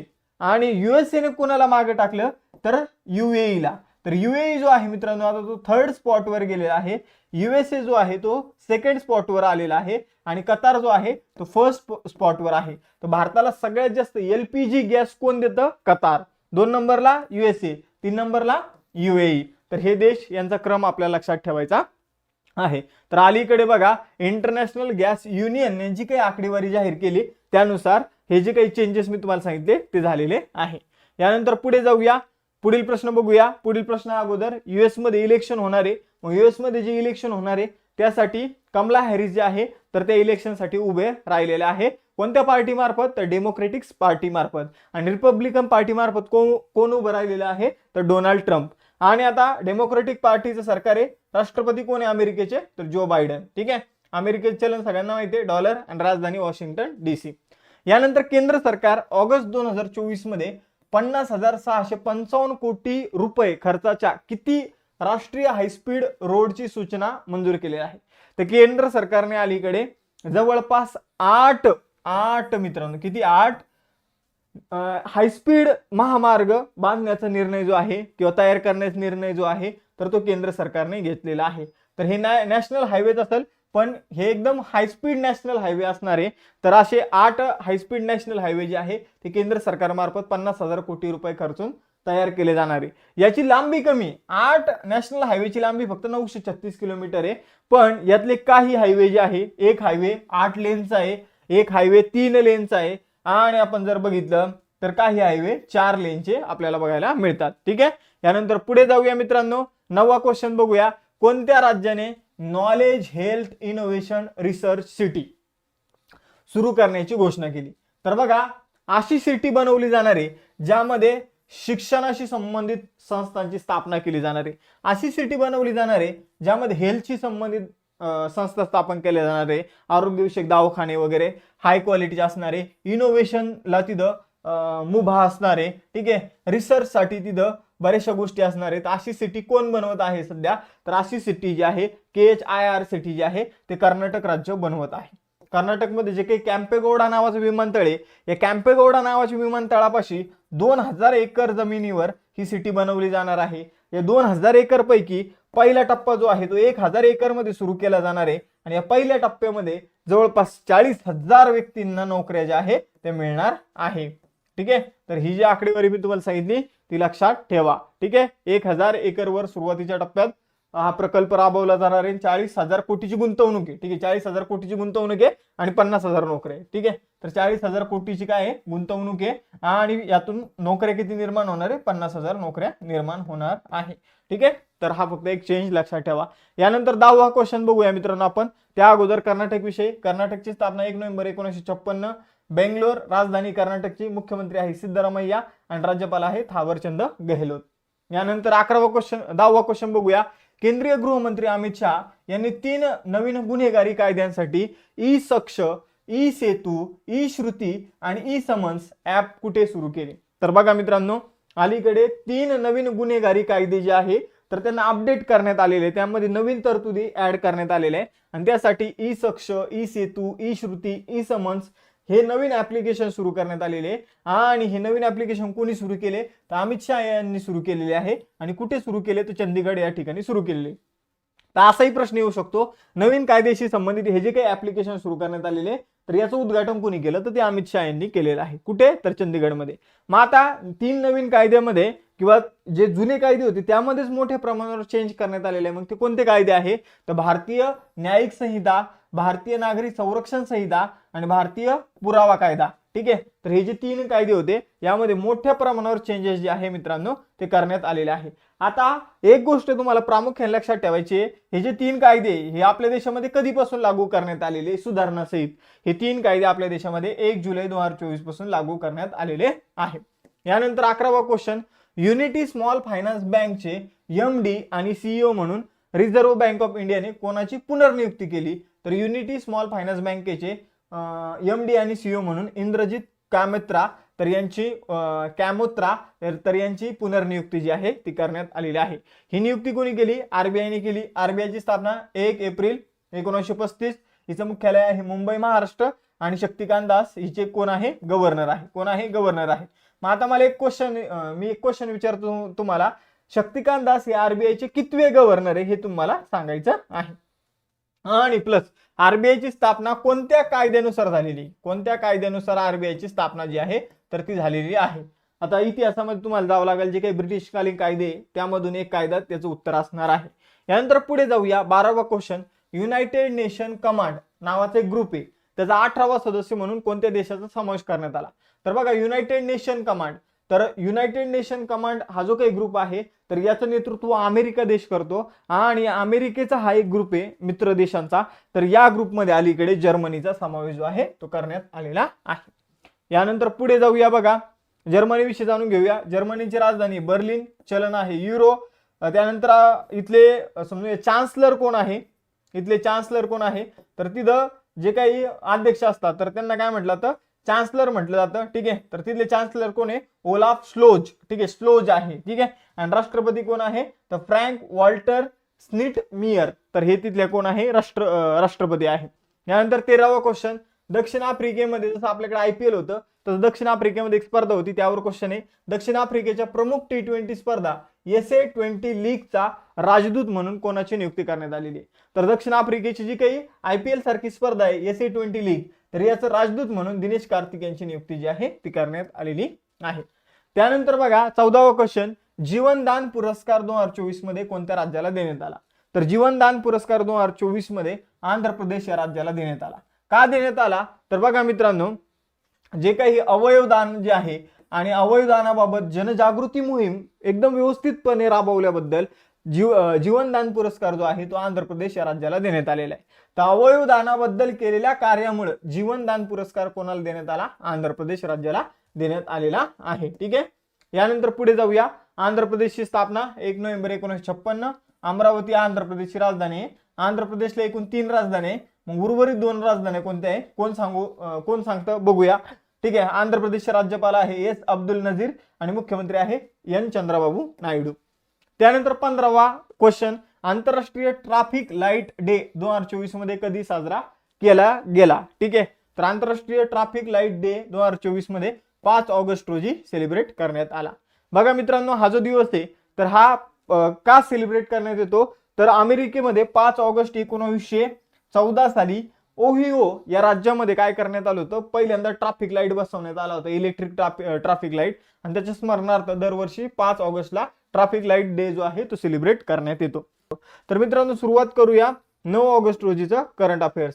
9 ऑगस्ट रोजीच्या करंट अफेअर्सचा आपला पहिला क्वेश्चन आहे, माजी पंतप्रधान शेख हसीना यांनी त्यांच्या पदाचा राजीनामा दिल्यानंतर बांगलादेशच्या अंतरिम सरकारचं नेतृत्व कोण करणार आहे? म्हणजे बांगलादेशमध्ये अजून प्रॉपर सरकार आलंय का? तर बांगलादेशमध्ये अजून प्रॉपर सरकार आलं नाही, म्हणजे तात्पुरतं सरकार स्थापन केलं जातं, त्याला अंतरिम सरकार म्हटलं जातं. जसं तात्पुरता अर्थसंकल्प असतो त्याला आपण अंतरिम अर्थसंकल्प म्हणतो, तशाच प्रकारचं एक तात्पुरतं सरकार इथं स्थापन करण्यात आलेलं आहे. आणि बांगलादेश आता नवीन तात्पुरते पंतप्रधान जे आहे ते मोहम्मद युनूस बनलेले आहे. मोहम्मद युनूस यांना जी काही तिथं तरुणांनी आंदोलन केलं होतं तर त्यांच्या नेत्यांनी सुद्धा मान्यता दिली, त्याचबरोबर आर्मीने सुद्धा मान्यता दिली, आणि तिथले जे काही राष्ट्रपती आहे तर त्यांनी सुद्धा मान्यता दिली आहे. हे आपल्याला लक्षात ठेवायचे. तिथले सध्याचे राष्ट्रपती कोण आहे? मोहम्मद शहाबुद्दीन, तर यांनी सुद्धा मान्यता दिलेली आहे. यानंतर पुढे जाऊया मित्रांनो, बांगलादेश विषयी जाणून लक्षात ठेवा की भारताची सर्वात जास्त सीमा जी आहे ती कोणत्या देशाला लागते तर बांगलादेशला लागते. मग आजचा तुमचा होमवर्क क्वेश्चन हा आहे की भारताची एकूण किती राज्यांना बांगलादेशची सीमा लागून आहे? भारताच्या किती आणि कोणकोणत्या राज्यांना बांगलादेशची सीमा लागून आहे हे तुम्हाला सांगायचे. त्याचबरोबर बांगलादेशची राजधानी आहे ढाका आणि चलन आहे टका. यानंतर पुढे जाऊया मित्रांनो, बघा दुसरा क्वेश्चन इथे बघूया. 50 किलो वजनी गटात सुवर्ण पदकासाठी आवश्यक वजन पूर्ण न केल्यामुळे ऑगस्ट 2024 मध्ये पॅरिस ऑलिम्पिक साठी कोणाला अपात्र ठरवण्यात आलं? तर बघा मित्रांनो, विनेश फोगाट या फायनल मध्ये पोहोचल्या होत्या, पण झालं असतं की सेमीफायनलची मॅच झाली आणि सेमीफायनलचा जो काही गट असतो तो 50 किलो वजनी गट असतो. त्यांनी 50 किलो वजनी गटातून फॉर्म भरला होता, म्हणजे त्यांनी अप्लाय केलं होतं, आणि सेमीफायनल झाल्यानंतर त्यांचं जे वजन होतं ते वाढलं होतं. आता सर अचानक सेमीफायनल झाल्यानंतर वजन कसं काय वाढलं तर त्यांचं मूळ जे वजन होतं मित्रांनो ते होतं 57 किलो. ठीक आहे, त्यांनी वजन कमी करून ऑलिम्पिकच्या अगोदर वजन कमी करून 50 किलो वजनी गटामध्ये त्या खेळल्या होत्या, आणि त्यामुळं त्यांचं वजन जे आहे ते मॅचच्या अगोदर काय करायच्या तर रनिंग करून कंटिन्यू व्यायाम करून मॅचच्या अगोदर जेवण न करता वजन जे आहे ते कमी करायच्या. पण फायनलच्या वेळी हे काही शक्य होऊ शकलं नाही, कारण सेमीफायनल झालेल्या नंतर लगेच एका दिवसाने फायनल होतं आणि त्यांचं वजन जे आहे ते 50 किलो 100 ग्रॅम भरलं, म्हणजे फक्त 100 ग्रॅम जास्त भरलं आणि त्यामुळे त्यांना डिस्क्वालिफाय केलं. आता बघा ऑलिम्पिकचा नियम काय म्हणतो, तो ऑलिम्पिकचा नियम म्हणतो जर तुम्ही वजनाला उपस्थित नसाल किंवा वजन जर तुमचं तुम्ही ज्या कॅटेगरीतून फॉर्म भरलेले त्यापेक्षा जर जास्त असेल तर तुम्हाला डिस्क्वालिफाय केलं जाईल. ठीक आहे, तर आता बघा आपलं जे भारत सरकार आहे तर यांनी काय केलेलं आहे, तर किमान यांना सिल्वर किंवा ब्रॉन्झ मेडल तरी मिळावं यासाठी अप्लाय सुद्धा केलेलं आहे. तर ही एक न्यूज चर्चेमध्ये तर विनेश फोगाट यांच्याबद्दल लक्षात ठेवा. त्याचबरोबर बघा मित्रांनो, काल हॉकीमध्ये भारताने एक पदक जिंकलेलं आहे. कोणतं मेडल जिंकलं, तर भारताच्या हॉकीच्या पुरुष संघाने ब्रॉन्झ मेडल जे आहे ते जिंकून दिलेलं आहे. आता ब्रॉन्झ मेडलची टोटल संख्या किती झालेली आहे, 4. ठीक आहे, तर हे आपल्याला लक्षात ठेवायचं आहे. मनू भाकरने 2 जिंकले, त्यानंतर एक ब्रॉन्झ मेडल हॉकीच्या टीमने जिंकलं, मग एक ब्रॉन्झ मेडल जे आहे ते महाराष्ट्राच्या सुपुत्राने जिंकलेले आहे. त्याचं नाव तुम्ही मला कमेंट बॉक्समध्ये सांगायचं आहे. यानंतर पुढे जाऊया, बघा पुढील प्रश्न बघूया. इथं मी तुम्हाला सगळं या प्रश्नाशी संबंधित माहिती जी आहे ती क्लिअर केलेली आहे. यानंतर भारताच्या कोणत्या जहाजाने रिम्पॅक 2024 एक्सरसाइज मध्ये नौदल गनफायर असिस्टन्स स्पर्धा रोडेओ ट्रॉफी जिंकलेली आहे. आता हे काय प्रश्न पहिले समजून घेऊया. बघा मित्रांनो, सगळ्यात मोठा नौदलाचा जो युद्ध सराव आहे तो आहे रिम्पॅक युद्ध सराव. ठीक आहे, रिम्पॅक युद्ध सराव, आणि 2024 मध्ये याची जी आवृत्ती आयोजित करण्यात आली होती, यामध्ये वेगवेगळ्या स्पर्धा ज्या आहे ते आयोजित करण्यात येतात. मग यामध्ये एक गन फायर स्पर्धा जी आहे ती आयोजित करण्यात आली होती, म्हणजे जहाजावर बंदुकी असतात त्यांच्या माध्यमातून निशाणा लावायचा.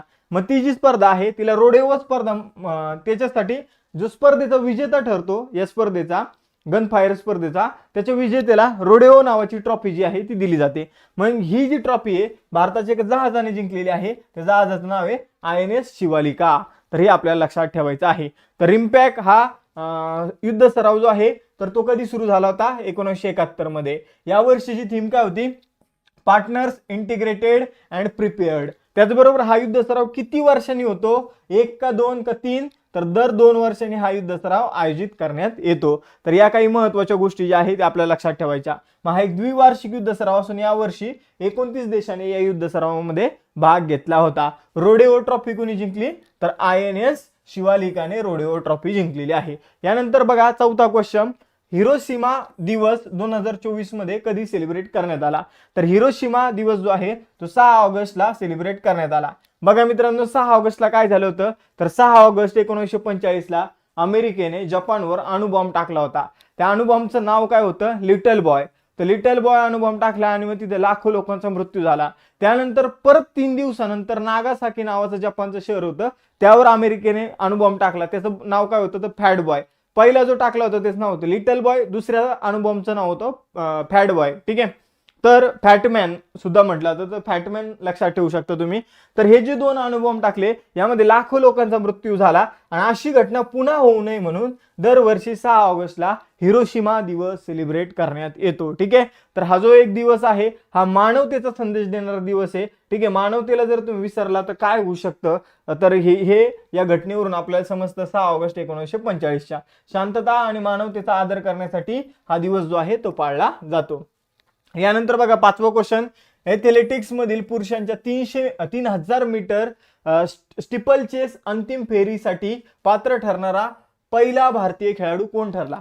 तर बघा मित्रांनो, रनिंगचा एक प्रकार आहे 3000 मीटर स्टिपल चेस नावाचा एक प्रकार आहे. यामध्ये पात्र ठरणारा, अंतिम फायनल मॅच साठी पात्र ठरणारा भारताचा पहिला खेळाडू कोण ठरलेला आहे, तर परत एक महाराष्ट्रीयन खेळाडू आहे अविनाश साबळे जो आहे, तर तो 3000 मीटर स्टिपल चेसच्या अंतिम फेरीत जो आहे पोहोचलेला आहे. तर एवढं आपल्याला लक्षात ठेवायचं आहे. आणि या फेरीत किंवा या क्रीडा प्रकारामध्ये फायनल मध्ये पोहोचणारा तो पहिला भारतीय खेळाडू आहे. यानंतर 6वा क्वेश्चन, राष्ट्रीय हातमाग दिवस जो आहे 2024 मध्ये कधी साजरा केला जाणार आहे, किंवा कधी साजरा केला गेला असं पण आपण म्हणू शकतो.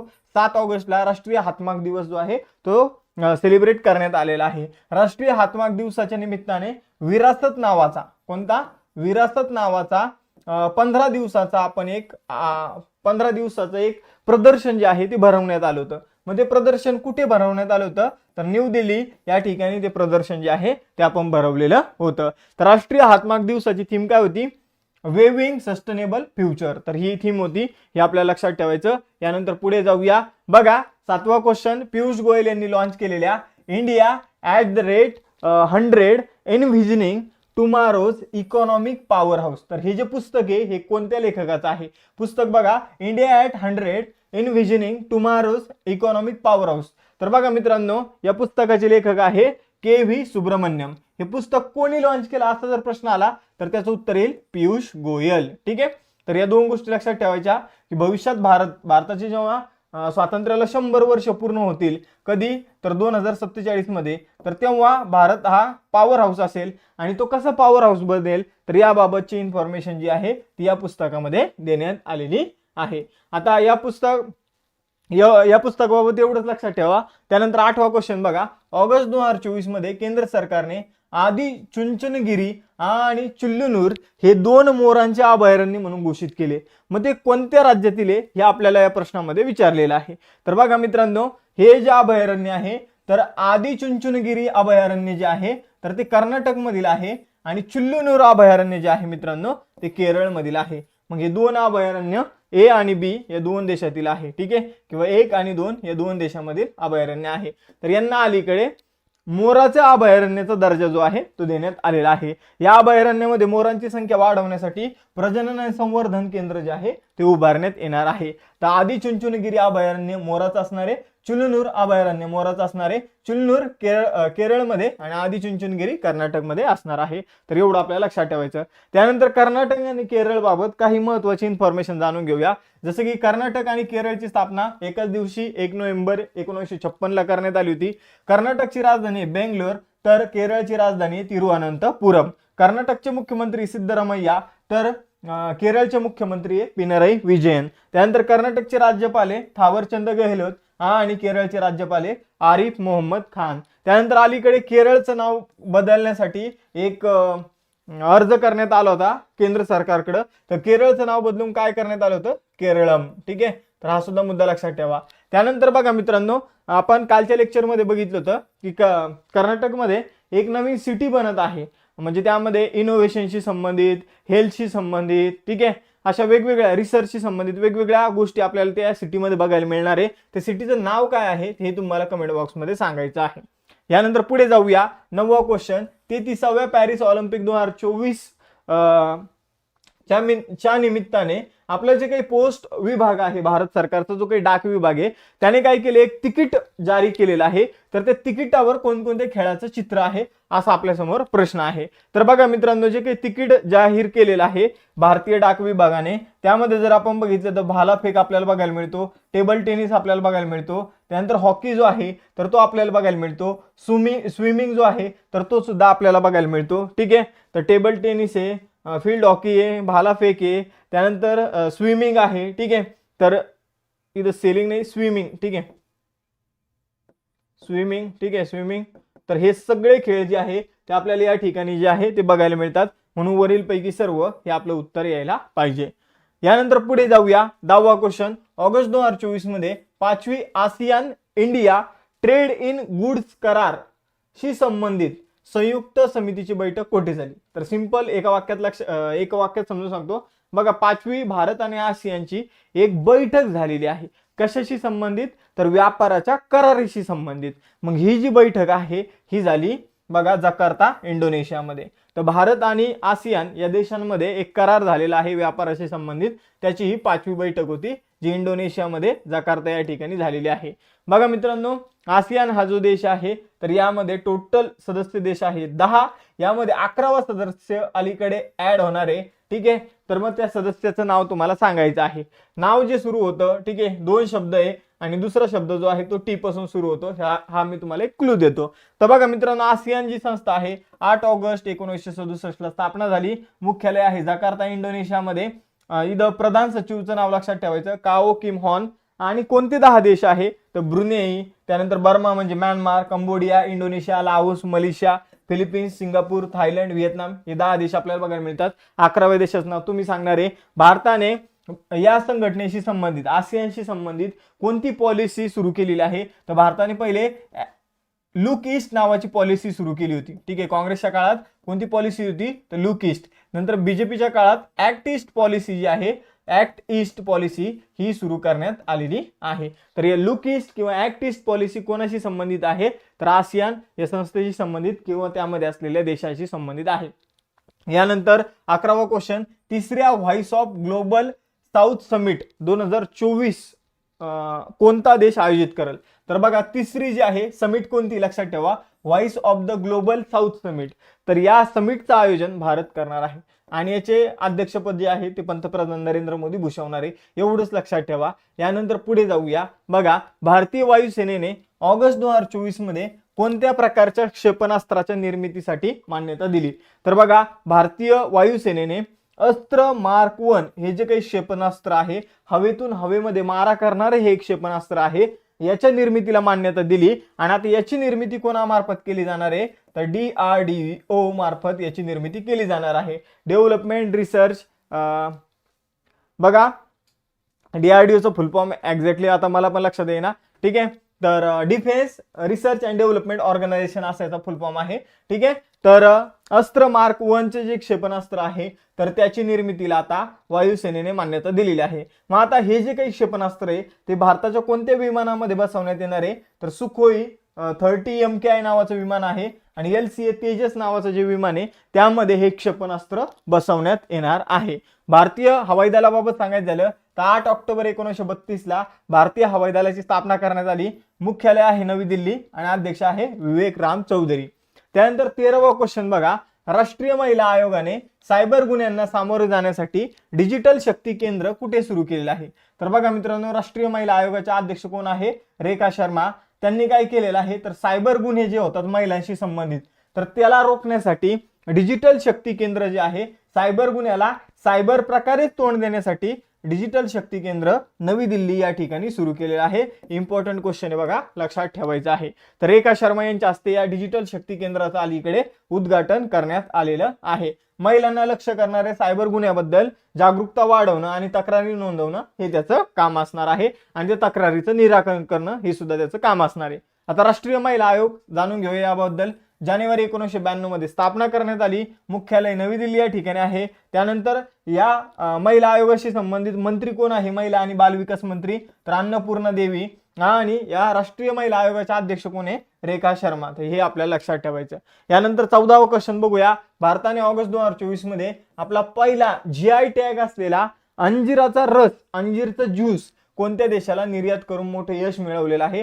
तर बघा मित्रांनो, भारतामध्ये एखाद्या विशिष्ट ठिकाणी एखादं विशिष्ट उत्पादन येत असेल, फॉर एक्झाम्पल नाशिकमध्ये द्राक्षाचं उत्पादन येतं, नागपूरमध्ये संत्रीचं उत्पादन येतं, तर आपण त्याला त्या ठिकाणी ते पीक चांगल्या प्रकारे येतं म्हणून आपण त्याला GI टॅग देतो. जसं की कोकणामध्ये हापूस आंबा येतो, तर अशा पिकांना आपण GI टॅग देतो. मग भारतामध्ये GI टॅग दिलेला जो काही अंजीर आहे त्याचा ज्यूस करून आपण अलीकडे पोलंड या देशाला निर्यात केलेलं आहे. तर हे आपल्यासाठी खूप महत्वाचं आहे. आपली कृषी निर्यात याने वाढणार आहे. पोलंड बाबत जाणून घेऊया. युरोपमधला एक देश आहे, वॉर्सॉ राजधानी आहे, त्यानंतर जॉल्टी चलन आहे आणि डोनाल्ड टस्क हे तिथले राष्ट्राध्यक्ष आहे. यानंतर पुढे जाऊया. 15वा question, world health organisation WHO ने आपला पहिला AI powered digital health promoter prototype कोणत्या नावाने लॉन्च केलेला आहे. तर बघा मित्रांनो, WHO ने काय केलेलं आहे तर WHO ने आपला पहिला AI व्हर्जन जे आहे ते लॉन्च केलेलं आहे आणि त्याचं नाव त्यांनी ठेवलेलं आहे साराह. ठीक आहे, साराह. तर साराह नावाचा याचा फुल फॉर्म काय साराहचा तर smart AI resource assistant for health. म्हणजे आपण आपल्या आरोग्यविषयक समस्या याला जर विचारल्या तर तो त्याला आपल्याला उत्तर देत असतो. तर अशा प्रकारचा हा AI आहे. ठीक आहे, आर्टिफिशियल इंटेलिजन्स आहे आणि हा कोणी लॉन्च केलेला आहे तर WHO ने लॉन्च केलेला आहे.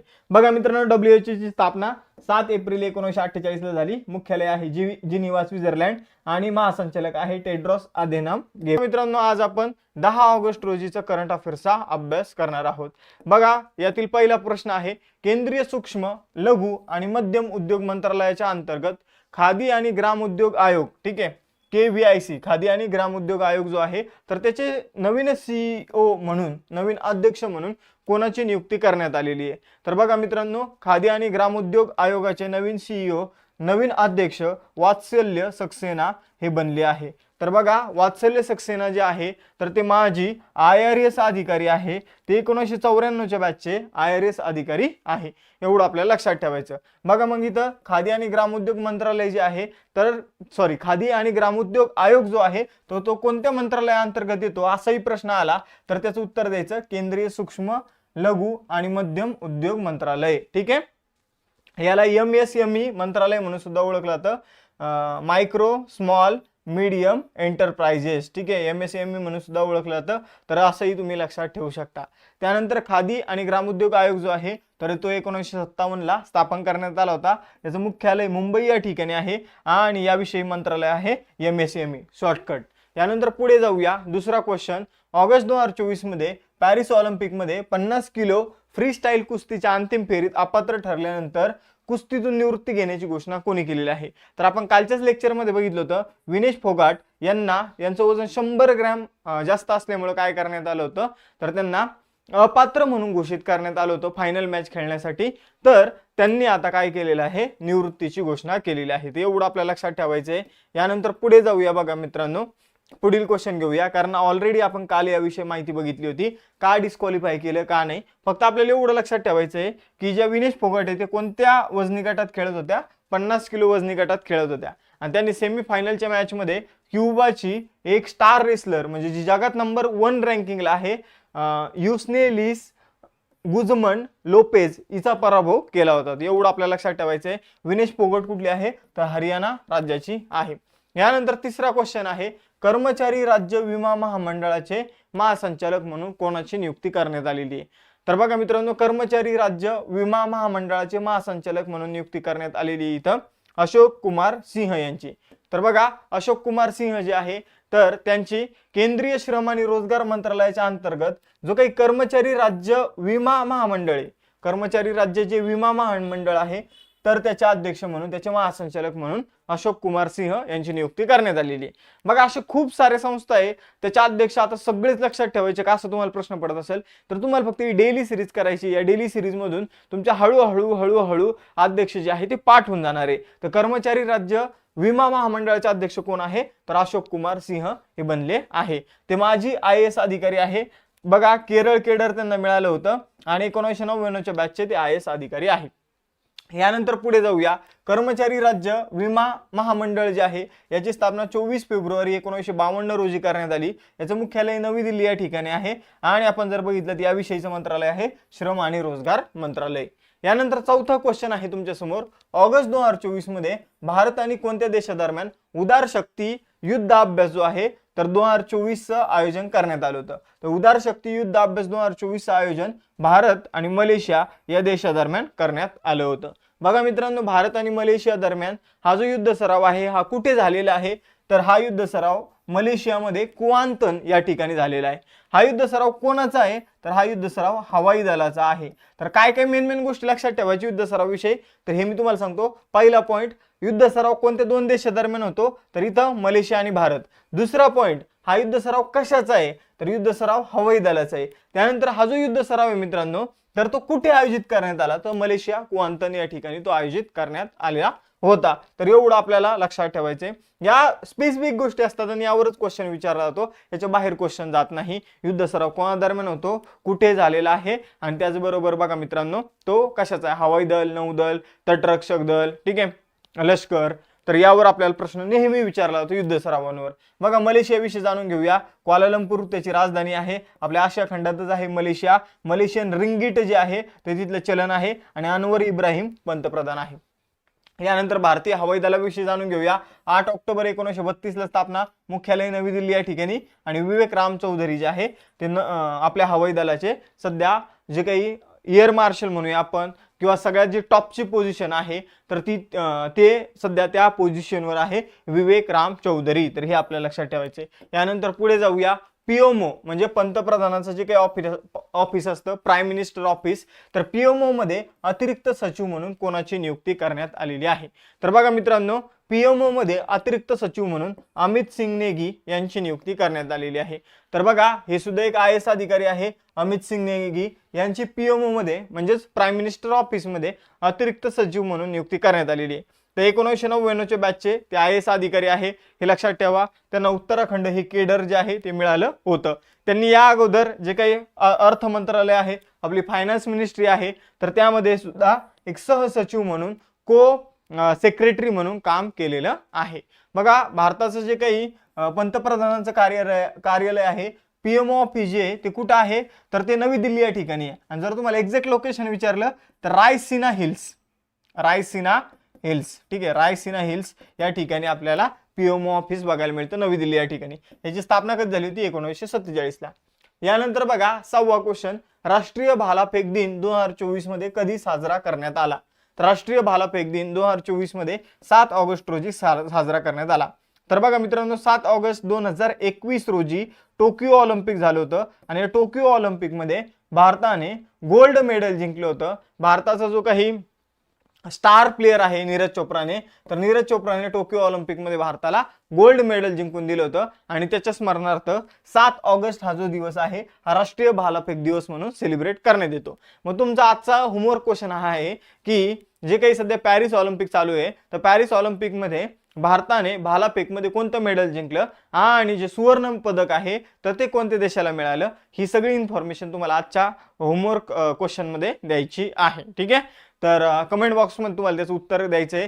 ज्या सगळ्यात बेस्ट उत्तर ज्याचं असेल, सगळ्यात प्रॉपर मुद्दे ज्यांनी मांडून उत्तर दिले असेल आजच्या लेक्चरमध्ये जे काही मी तुम्हाला क्वेश्चन विचारणार आहे त्याची कमेंट आपण पिन करून ठेवूया.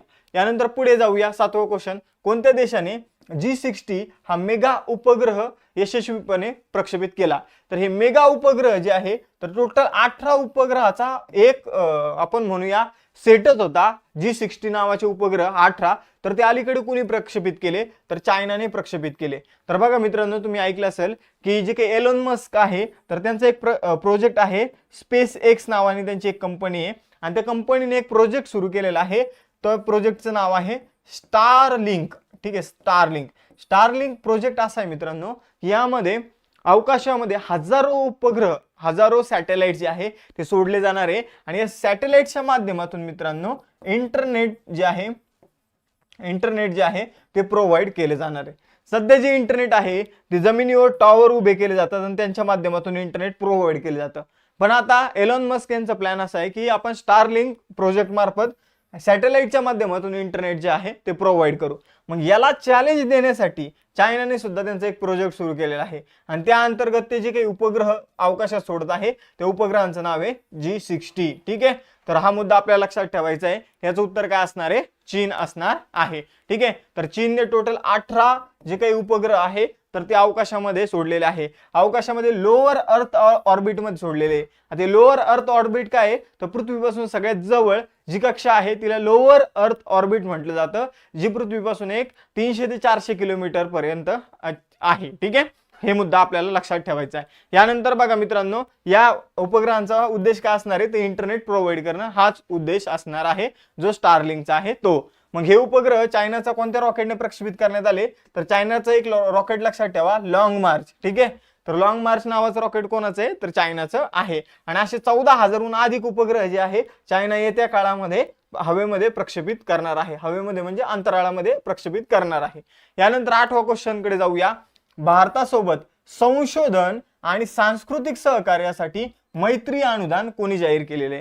तर बघा, भारतासोबत संशोधन आणि सांस्कृतिक सहकार्यासाठी म्हणजे संशोधन क्षेत्रामध्ये आणि सांस्कृतिक क्षेत्रामध्ये काम करण्यासाठी मैत्री अनुदान भारताला कोणी दिलेलं आहे? तर ऑस्ट्रेलियाने दिलेलं आहे.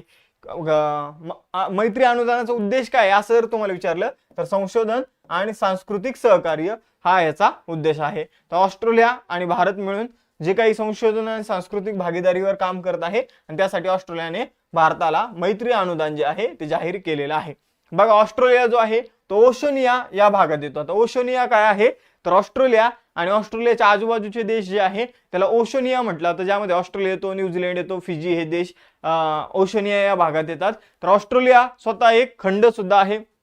बघा मित्रांनो, हा ओशनिया भागात येतो. याची राजधानी आहे कॅनबेरा, चलन आहे ऑस्ट्रेलियन डॉलर आणि पंतप्रधान आहे अँथनी अल्बानसी. यानंतर 9वा question, world telecommunication standardisation assembly 2024 चे आयोजन कोण करेल?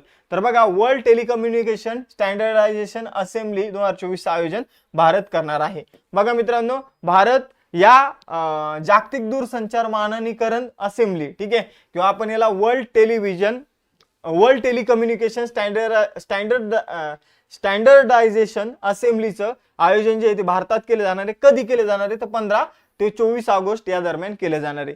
का केले जाणार आहे तर भारत काय करणार आहे, ही जी काही असेंब्लीचं आयोजन करणार आहे, या असेंब्लीच्या आयोजनामध्ये भारताची टेक्नॉलॉजी किती प्रगत झालेली आहे तर हे जगाला दाखवणार आहे. ज्यामध्ये 5G येणार, 6G, ठीक आहे, त्यानंतर AI, इंटरनेट ऑफ जे काही IoT आहे, ठीक आहे, IoTचा फुल फॉर्म एक्झॅक्ट काय आहे तर इंटरनेट ऑफ थिंग्स म्हटलं जातं त्याला. त्यानंतर क्वांटम टेक्नॉलॉजी, क्लाउड कम्प्युटिंग यासारखे जे काही आपण ज्या क्षेत्रामध्ये पुढे आलेलो आहे त्या गोष्टीचं प्रदर्शन भारतामार्फत केलं जाणार आहे. ठीक आहे, यानंतर पुढे जाऊया मित्रांनो. 10वा क्वेश्चन, भारत सरकारने प्रथमच कोणत्या तणनाशक सहिष्णू पिकाची व्यावसायिक लागवड करण्याची परवानगी दिलेली आहे. तर एवढंच लक्षात ठेवा, भारताने अलीकडे एका तणनाशक पिकाची लागवड करण्याची परवानगी दिलेली आहे. तणनाशक पीक म्हणजे हे पीक लावल्यानंतर आजूबाजूला तणनाशक उगणार नाही, असं कोणतं पीक आता लागवड करण्याची परमिशन भारत सरकारने दिली तर बासमती तांदूळ जो आहे तर तो लागू करण्याची. आता हा बासमती तांदूळ कसा असणार आहे तर याच्यामध्ये अशा प्रकारचे जीन्स ऍड केले जाणार आहे ज्या बासमती तांदळाची लागवड केल्यानंतर आजूबाजूला तणनाशक उगणार नाहीये. ठीक आहे, तर असा जो बासमती तांदूळ असेल त्याच्या 2 प्रजातीची लागवड केली जाणार आहे. पूसा 1900 आपण म्हणूया 1979 आणि पूसा 1985, या 2 प्रजाती ज्या आहे तर त्यांची लागवड केली जाणार आहे. या प्रजातींना पाणी पण कमी लागतं, हे मिथेन पण कमी प्रमाणात बाहेर सोडतात आणि आपण जर बघितलं तर यामुळे भाताची उत्पादकता सुद्धा वाढणार आहे. ठीक आहे, यानंतर पुढे जाऊया मित्रांनो. भारतीय लष्कराने पर्वत प्रहार सराव कुठे केला तर बघा मित्रांनो, पर्वत प्रहार म्हटलं ही पर्वतामध्येच केला असेल, पण आपण जर इथं जर ऑप्शन बघितले तर लडाख, हिमाचल प्रदेश, सिक्कीम, जम्मू काश्मीर सगळीकडेच पर्वत आहे. तर पर्वत प्रहार नावाचा जो काही युद्ध सराव आहे किंवा आपण म्हणूया लष्करी सराव आहे तर तो लडाख या ठिकाणी झालेला आहे. बघा मित्रांनो, भारतासाठी सगळ्यात मोठं आव्हान कोण आहे आता सध्या तर चायना आहे. पाकिस्तानपेक्षा मोठं आव्हान सध्या कोण आहे तर चायना आहे. आणि मग चायनाला रोखण्यासाठी आपलं जे युद्ध होणार आहे चायना सोबत तर ते एक तर समुद्रात होईल नाही तर हिमालय पर्वतामध्ये होईल. मग त्यासाठी आपण तयारी करत आहोत आणि हिमालय पर्वतामध्ये एक युद्ध सराव करत आहोत ज्याचं नाव आहे पर्वत प्रहार. आणि हा यावर्षी कुठे झालेला आहे तर लडाख या ठिकाणी झालेला आहे. तर आपल्याला एवढं लक्षात ठेवायचंय. यानंतर पुढे जाऊया, लडाख विषयी जाणून घेऊया. हा एक केंद्रशासित प्रदेश आहे. पहिले जम्मू काश्मीर राज्याचा पार्ट होता, नंतर जम्मू काश्मीरला आणि लडाखला केंद्रशासित प्रदेश बनवण्यात आलं होतं. याची स्थापना जी आहे ऍज अ केंद्रशासित प्रदेश म्हणून 31 ऑक्टोबर 2019 साली झालेली आहे. याची राजधानी आहे लेह. ठीक आहे, आणि जे काही नायब राज्यपाल आहे ते आहे बीडी मिश्रा. यानंतर पुढे जाऊया. बघा, कोणत्या देशाने दुसऱ्यांदा कावा महिला व्हॉलीबॉल नेशन्स लीग 2024 विजेतेपद पटकावलं तर बघा, कावाचा पहिले तुम्हाला फुल फॉर्म सांगतो, सेंट्रल एशियन व्हॉलीबॉल असोसिएशन. ठीक आहे, सेंट्रल एशियन व्हॉलीबॉल असोसिएशन महिला व्हॉलीबॉल नेशन लीग चे विजेतेपद कोणी पटकावलेले आहे तर याचं विजेतेपद पटकावलं मित्रांनो भारताने याचा पराभव या लीग मध्ये फायनल मॅच मध्ये नेपाळचा पराभव केला व्हॉलीबॉलच्या लीग मध्ये. हा मुद्दा लक्षात ठेवा. ही महिलांची व्हॉलीबॉल स्पर्धा होती. कोणती तर सेंट्रल एशियामध्ये येणारे जे देश आहे ते यामध्ये खेळत होते. ठीक आहे, आणि मग आपण दक्षिण एशियामध्ये येतो तरी पण आपण यामध्ये पार्टिसिपेट केलं होतं आणि ही स्पर्धा काठमांडू या ठिकाणी झाली होती. एवढ्या काही गोष्टी लक्षात ठेवायच्या आहे. भारताला या स्पर्धेत गोल्ड मेडल, नेपाळला सिल्वर मेडल तर इराणला ब्रॉन्झ मेडल मिळालेलं आहे. ठीक आहे, तर कावा फुल फॉर्म लक्षात ठेवा, सेंट्रल एशियन व्हॉलीबॉल असोसिएशन. याद्वारे जी काही व्हॉलीबॉलची स्पर्धा झाली होती महिलांची कुठे झाली होती भारतामध्ये. भारताने त्यामध्ये गोल्ड मेडल, त्यानंतर नेपाळने सिल्वर आणि इराणने कांस्य पदक जिंकलेलं आहे. यानंतर बघा, इंडो तिबेटियन बॉर्डर पोलीस फोर्सने चंदीगड स्थित त्यांच्या ट्रान्सपोर्ट बटालियन मध्ये कोणत्या देशाने निर्मित कामज टायफून वाहनाचे यशस्वी प्रात्यक्षिक आणि चाचणी केलेली आहे तर बघा मित्रांनो, कामज टायफून नावाचे एक वाहन आहे. या वाहनाची चाचणी अलीकडे इंडो तिबेटियन बॉर्डर पोलीस फोर्सने केलेली आहे. मग हे कामज टायफून वाहन काय आहे आणि कोणी डेव्हलप केलेले ते हे रशियाने डेव्हलप केलेले. आता हे वाहन काय आहे ते मी तुम्हाला सांगतो. बघा, जे काही बॉर्डरचा एरिया असतो त्यामध्ये लँड माइन जे आहे ते लावलेले असतात. ठीक आहे, आणि मग लँड माइन वरून एखादी नॉर्मल गाडी गेली तर त्याचा विस्फोट झाल्यानंतर ती गाडी सुद्धा गाडीचा सुद्धा विस्फोट होतो, ठीक आहे, गाडी पूर्ण नष्ट होऊन जाते.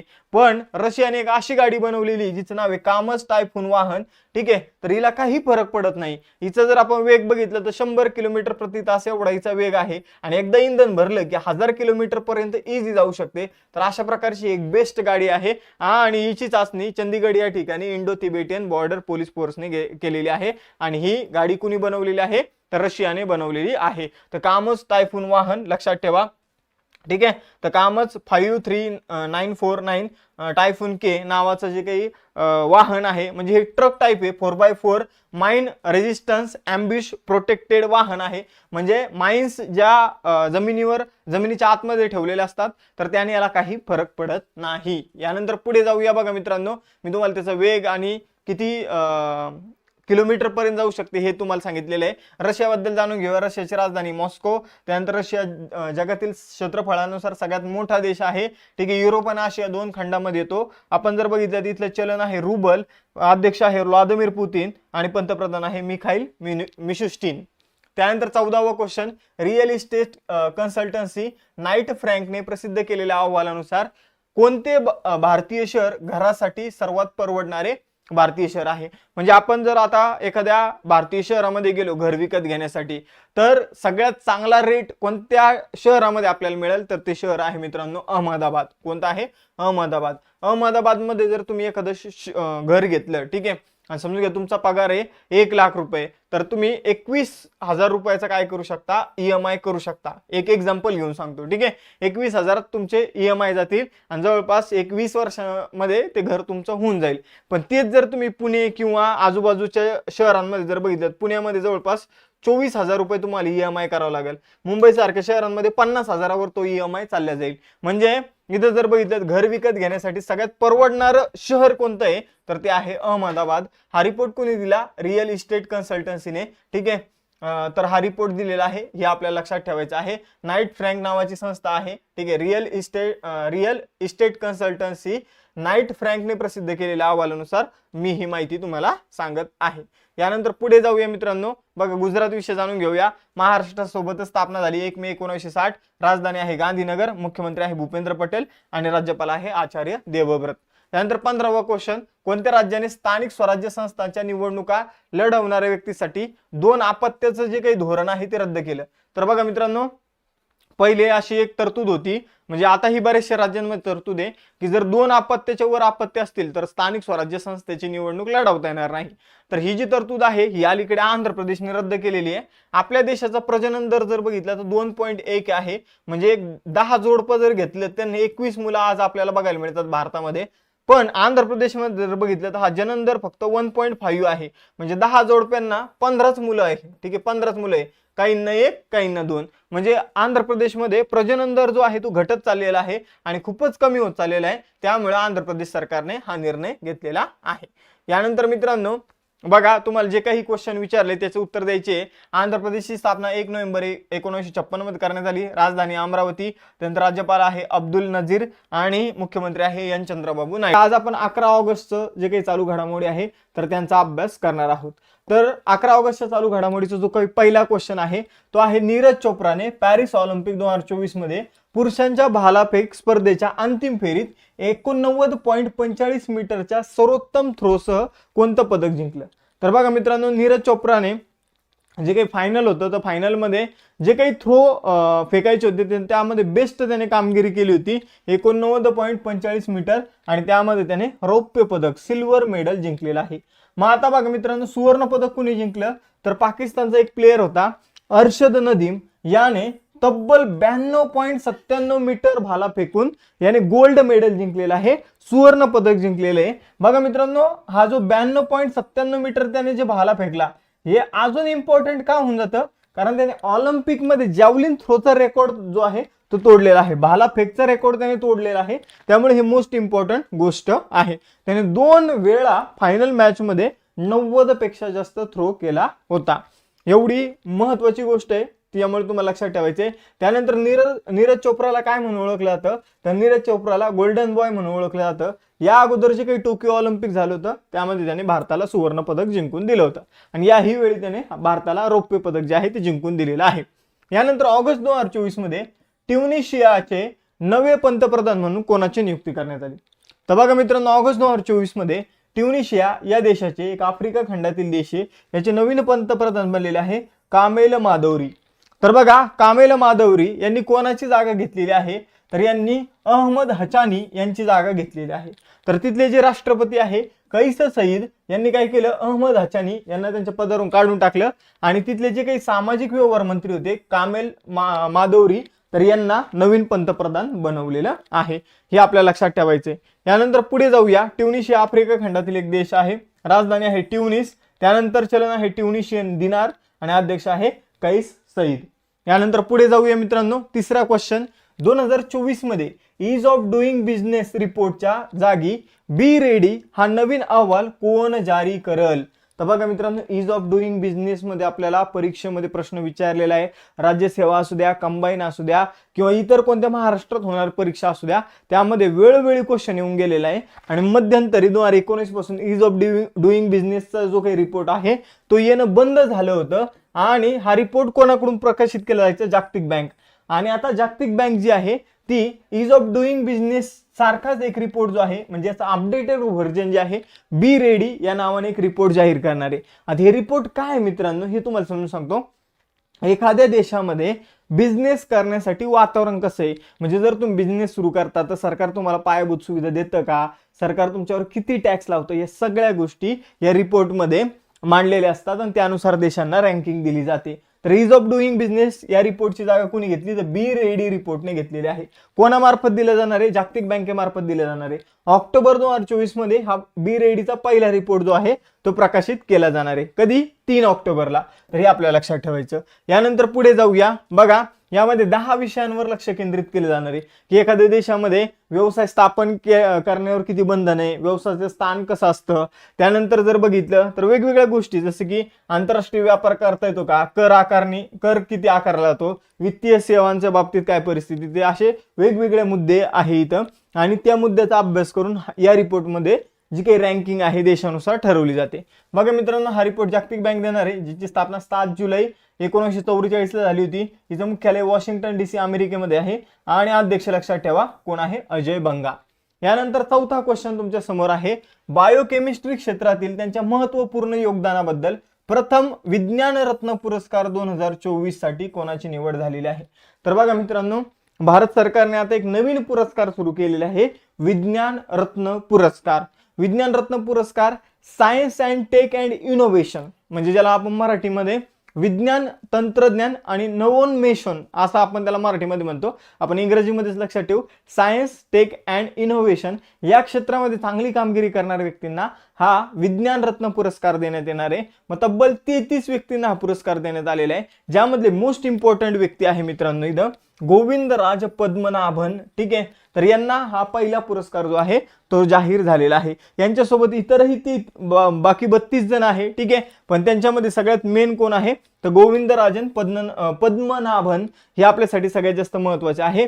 कारण बघा मित्रांनो, हे जे आहे एक बायोकेमिस्ट आहे आणि इंडियन इन्स्टिट्यूट ऑफ सायन्स जे आहे बेंगलोरचे, त्याची माजी महासंचालक आहे. तर यावर आपल्याला प्रश्न विचारला जाऊ शकतो. बाकी जरी तुम्ही नावं बघितली, खूप सारी नावं एवढी लक्षात ठेवणं शक्य नाहीये. ठीक आहे, तर आपल्याला गोविंदराज पद्मनाभन यांचं नाव लक्षात ठेवायचंय. आणि त्याचबरोबर बघा मित्रांनो, विज्ञान संघ, ठीक आहे, विज्ञान टीमचा सायन्स टीमचा जो पुरस्कार आहे तो कोणाला मिळाला? तर चंद्रयान 3 ची जी काही टीम होती, तर तिला सायन्स टीमचा पुरस्कार जो आहे, विज्ञान संघाचा जो पुरस्कार आहे तो मिळालेला आहे. त्यानंतर 5वा क्वेश्चन, जागतिक आदिवासी आंतरराष्ट्रीय दिवस 2024 मध्ये कधी साजरा करण्यात आला? तर जागतिक आदिवासी आंतरराष्ट्रीय दिवस 2024 मध्ये 9 ऑगस्ट रोजी सेलिब्रेट करण्यात आलेला आहे. तर 9 ऑगस्ट रोजी सेलिब्रेट करण्यात आला. बघा मित्रांनो, जे काही आदिवासी या शब्दातच आहे की जे एखाद्या भूमीवर आधीपासून राहतात, वासी म्हणजे त्या ठिकाणचे मूळचे राहणारे, त्यांना म्हटलं जातं आदिवासी. ठीक आहे, आणि मग आपण जर बघितलं तर आदिवासी समुदाय जो आहे, तर त्यांची संस्कृती, त्यांची परंपरा, त्यांची भाषा, त्यांची श्रद्धा, तर हे जे आहे यांचं संवर्धन करण्यासाठी हा दिवस दरवर्षी 9 ऑगस्ट रोजी सेलिब्रेट करण्यात येतो. हा दिवस सेलिब्रेट करणं 1994 पासून सुरू करण्यात आलं होतं. यानंतर 6वा क्वेश्चन, पॅरिस ऑलिम्पिक 2024 मध्ये भारताच्या हॉकी टीमने कोणतं पदक जिंकलेलं आहे? तर भारताच्या हॉकी संघाने मित्रांनो कांस्य पदक जिंकलेलं आहे. बघा मित्रांनो, कांस्य पदक भारताने कोणाला हरवून जिंकलेलं आहे? तर स्पेनला हरवून भारताने कांस्य पदक जिंकलेले आहे. तर भारताने स्पेन विरुद्ध 2-1 अशी कामगिरी केली, म्हणजे भारताने 2 गोल केले, स्पेनचा एकच गोल झाला आणि भारताचा या स्पर्धेत विजय झाला. मग बघा मित्रांनो, भारताने असं सलग दुसऱ्यांदा हॉकीमध्ये कांस्य पदक जिंकलेले आहे. तर बघा, मागच्या टोकियो ऑलिम्पिक मध्ये सुद्धा भारताच्या हॉकी टीमने कांस्य पदक जिंकलं होतं आणि आता सुद्धा कांस्य पदक जिंकलेलं आहे. तर असा इतिहास आपण 50 वर्षापूर्वी केला होता, म्हणजे सलग 2 ऑलिम्पिक मध्ये हॉकीमध्ये कांस्य पदक आपण यापूर्वी 50 वर्षापूर्वी मिळवलं होतं आणि आता या वर्षी तो जो काही विक्रम आहे तर तो आता आपण परत एकदा नोंदवलेला आहे. तर 50 वर्षानंतर असं पुन्हा एकदा घडलेलं एक भारताच्या हॉकी टीमने दुसऱ्यांदा मेडल जे आहे ते जिंकलेलं आहे. त्यानंतर नागासाकी डे जे आहे तर तो कधी सेलिब्रेट करण्यात आला? तर बघा मित्रांनो, नागासाकी डे जे आहे तर तो सेलिब्रेट करण्यात आला 9 ऑगस्टला.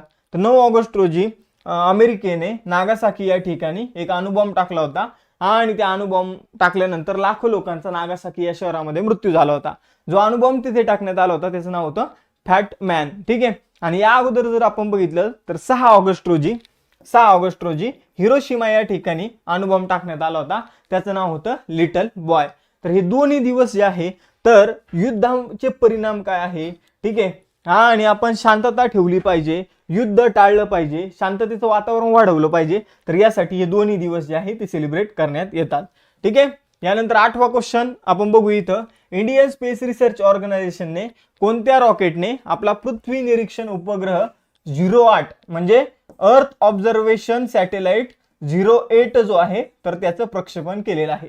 तर बघा मित्रांनो, इस्रोने त्यांचा EOS 08 सॅटेलाइट जे आहे तर ते SSLV D3 या रॉकेटने ते लॉन्च करणार आहे, प्रक्षेपित करल. ठीक आहे, प्रक्षेपित केले आहे असं चुकून म्हटलं असेल मी, तर ते प्रक्षेपित करणार आहे. बघा मित्रांनो, इस्रोच्या स्थापनेला 15 ऑगस्ट येते 15 ऑगस्टला 55 वर्ष पूर्ण होणार आहे. इस्रोची स्थापना कधी करण्यात आली होती?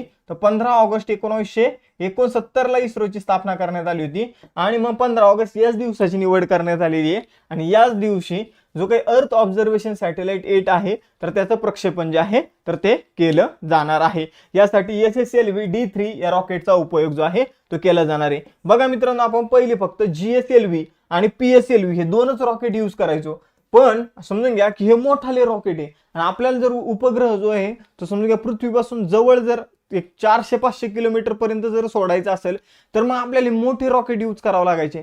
मग आपण काय केलं, जर पृथ्वीच्या जवळ उपग्रह सोडायचे तर आपण छोटे रॉकेट विकसित केले, किंवा एखाद्या उपग्रहाचं वजन कमी आहे आणि त्याला जर अवकाशामध्ये सोडायचं तर त्यासाठी आपल्याला मोठ्या रॉकेटचा वापर करावा लागायचा. मग त्यासाठी आपण छोटे रॉकेट आणलेले आहे. ठीक आहे, छोटे रॉकेट तयार केलेले आहे आणि त्यांचं नाव आहे SSLV. SSLVचा फुल फॉर्म काय आहे?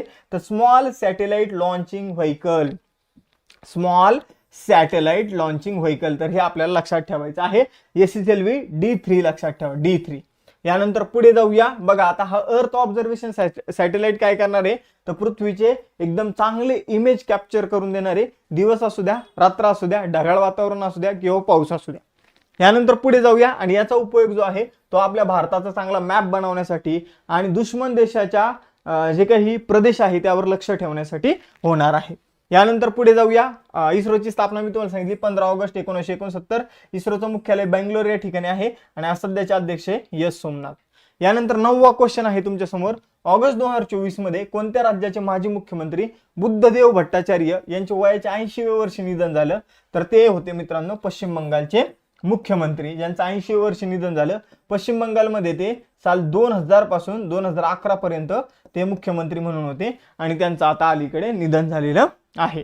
यानंतर पुढे जाऊया. बघा, भारतीय नौदलाची युद्ध नौका INS तबर याने कोणत्या देशाच्या नौदलासोबत सागरी भागीदारी सराव, याला MPX म्हटलं जातं, मरीन बघा पार्टनरशिप एक्सरसाइज. ठीक आहे, मरीन पार्टनरशिप एक्सरसाइज म्हणून याला ओळखलं जातं. तर जो काही नॉर्मल सराव असतो, ठीक आहे, नॉर्मल जो काही युद्ध सराव असतो, प्रॉपर युद्ध सराव नाही म्हणता येणार, नॉर्मल जो युद्ध सराव असतो, ठीक आहे, नौदलाचा एक छोटा युद्ध सराव, त्याला मरीन पार्टनरशिप एक्सरसाइज म्हणून त्याला ओळखलं जातं. तर हे आपल्याला लक्षात ठेवायचं आहे. ठीक आहे. तर हा जो युद्ध सराव आहे INS तबर या जहाजाने जर्मनी सोबत केलेला आहे. कोणासोबत केलेला आहे? तर जर्मनी सोबत केलेला आहे. तर आपला INS तबर नावाचं जहाज जे ते रशियामध्ये गेलं होतं. तर रशियामध्ये कशाला गेलं होतं? तर रशियाच्या नौदलाचा स्थापना दिवस होता आणि मग आपल्याला त्यांनी बोलवलं होतं. तर आपला INS तबर नावाचं जहाज तिथे गेलं होतं. यावरही तुम्हाला क्वेश्चन येऊ शकतो. ठीक आहे, की रशियन नौदल वर्धापन दिवसासाठी भारताचं कोणतं जहाज रशियामध्ये गेलं होतं? तर INS तबर हे जहाज गेलं होतं. त्यानंतर दुसरा क्वेश्चन असा येऊ शकतो की त्यांनी येता कोणत्या देशाच्या नौदलासोबत सराव केला? MPX केलं. ठीक आहे, तर त्याने जर्मनीच्या नौदलासोबत सराव केला. हे आपल्याला माहित असलं पाहिजे. तर मोस्ट इम्पॉर्टंट क्वेश्चन परत एकदा. यानंतर हा युद्ध सराव काय केला जातो? तर सागरी संबंध दृढ करण्यासाठी हा युद्ध सराव जो आहे तो केला गेलेला आहे. आता जर्मनी सोबत केला तर जर्मनी युरोपमधील एक देश आहे. राजधानी बर्लिन, चलन आहे युरो, चान्सलर आहे ओलाफ स्लोज आणि राष्ट्रपती आहे फ्रँक वॉल्टर स्टीनमियर. यानंतर पुढे जाऊया. 11वा क्वेश्चन, मोस्ट इम्पॉर्टंट क्वेश्चन आजच्या लेक्चरचा. RBIच्या चलनविषयक धोरण समितीने ऑगस्ट 2024 मध्ये सलग 9व्यांदा रेपो रेट किती टक्के ठेवलेला आहे? ठीक आहे, किती टक्के केला आहे, किती टक्के ठेवलेला आहे? तर 6.5% सलग 9व्यांदा रेपो रेट RBIने ठेवलेला आहे. तर बघा मित्रांनो, RBIचा रेपो रेट काय असतो? तर रेपो रेट बघा, repo rate, reverse repo rate. तर RBI काय करत असतं? तर बँकांना कर्ज उपलब्ध करून देत असतं आणि हे जे कर्ज असतं ते 1 ते 3 दिवसासाठी कर्ज RBI जे काही व्यापारी बँक असतात त्यांना उपलब्ध करून देत असतं. तर ते कर्ज ज्या टक्क्याने उपलब्ध करून दिलं जातं त्याला रेपो रेट म्हटलं जातं. फॉर एक्झाम्पल RBIने समजून घ्या की मंडेला HDFC बँकेला कर्ज दिलं. HDFC बँकेला कर्ज दिलं 100 कोटी रुपयांचं. ठीक आहे, तर हे कर्ज किती रुपये टक्क्याने उपलब्ध करून दिले जाईल? 6.5%. म्हणजे रिटर्न मध्ये HDFC बँकेला 106 कोटी जे आहे ते परत करावं लागतील. ठीक आहे, तर अशा प्रकारे पर्सेंटेज वाईज हे कर्ज असतं, याला रेपो रेट म्हटलं जातं. आणि कधी RBI बँकांकडून एक विशिष्ट टक्क्याने कर्ज घेतं त्याला रिव्हर्स रेपो रेट म्हटलं जातं.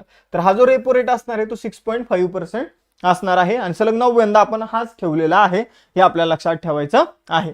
बघा मित्रांनो, RBIची जी काही चलनविषयक धोरण समिती आहे तर तिच्या वर्षातून किती बैठका झाल्या पाहिजे?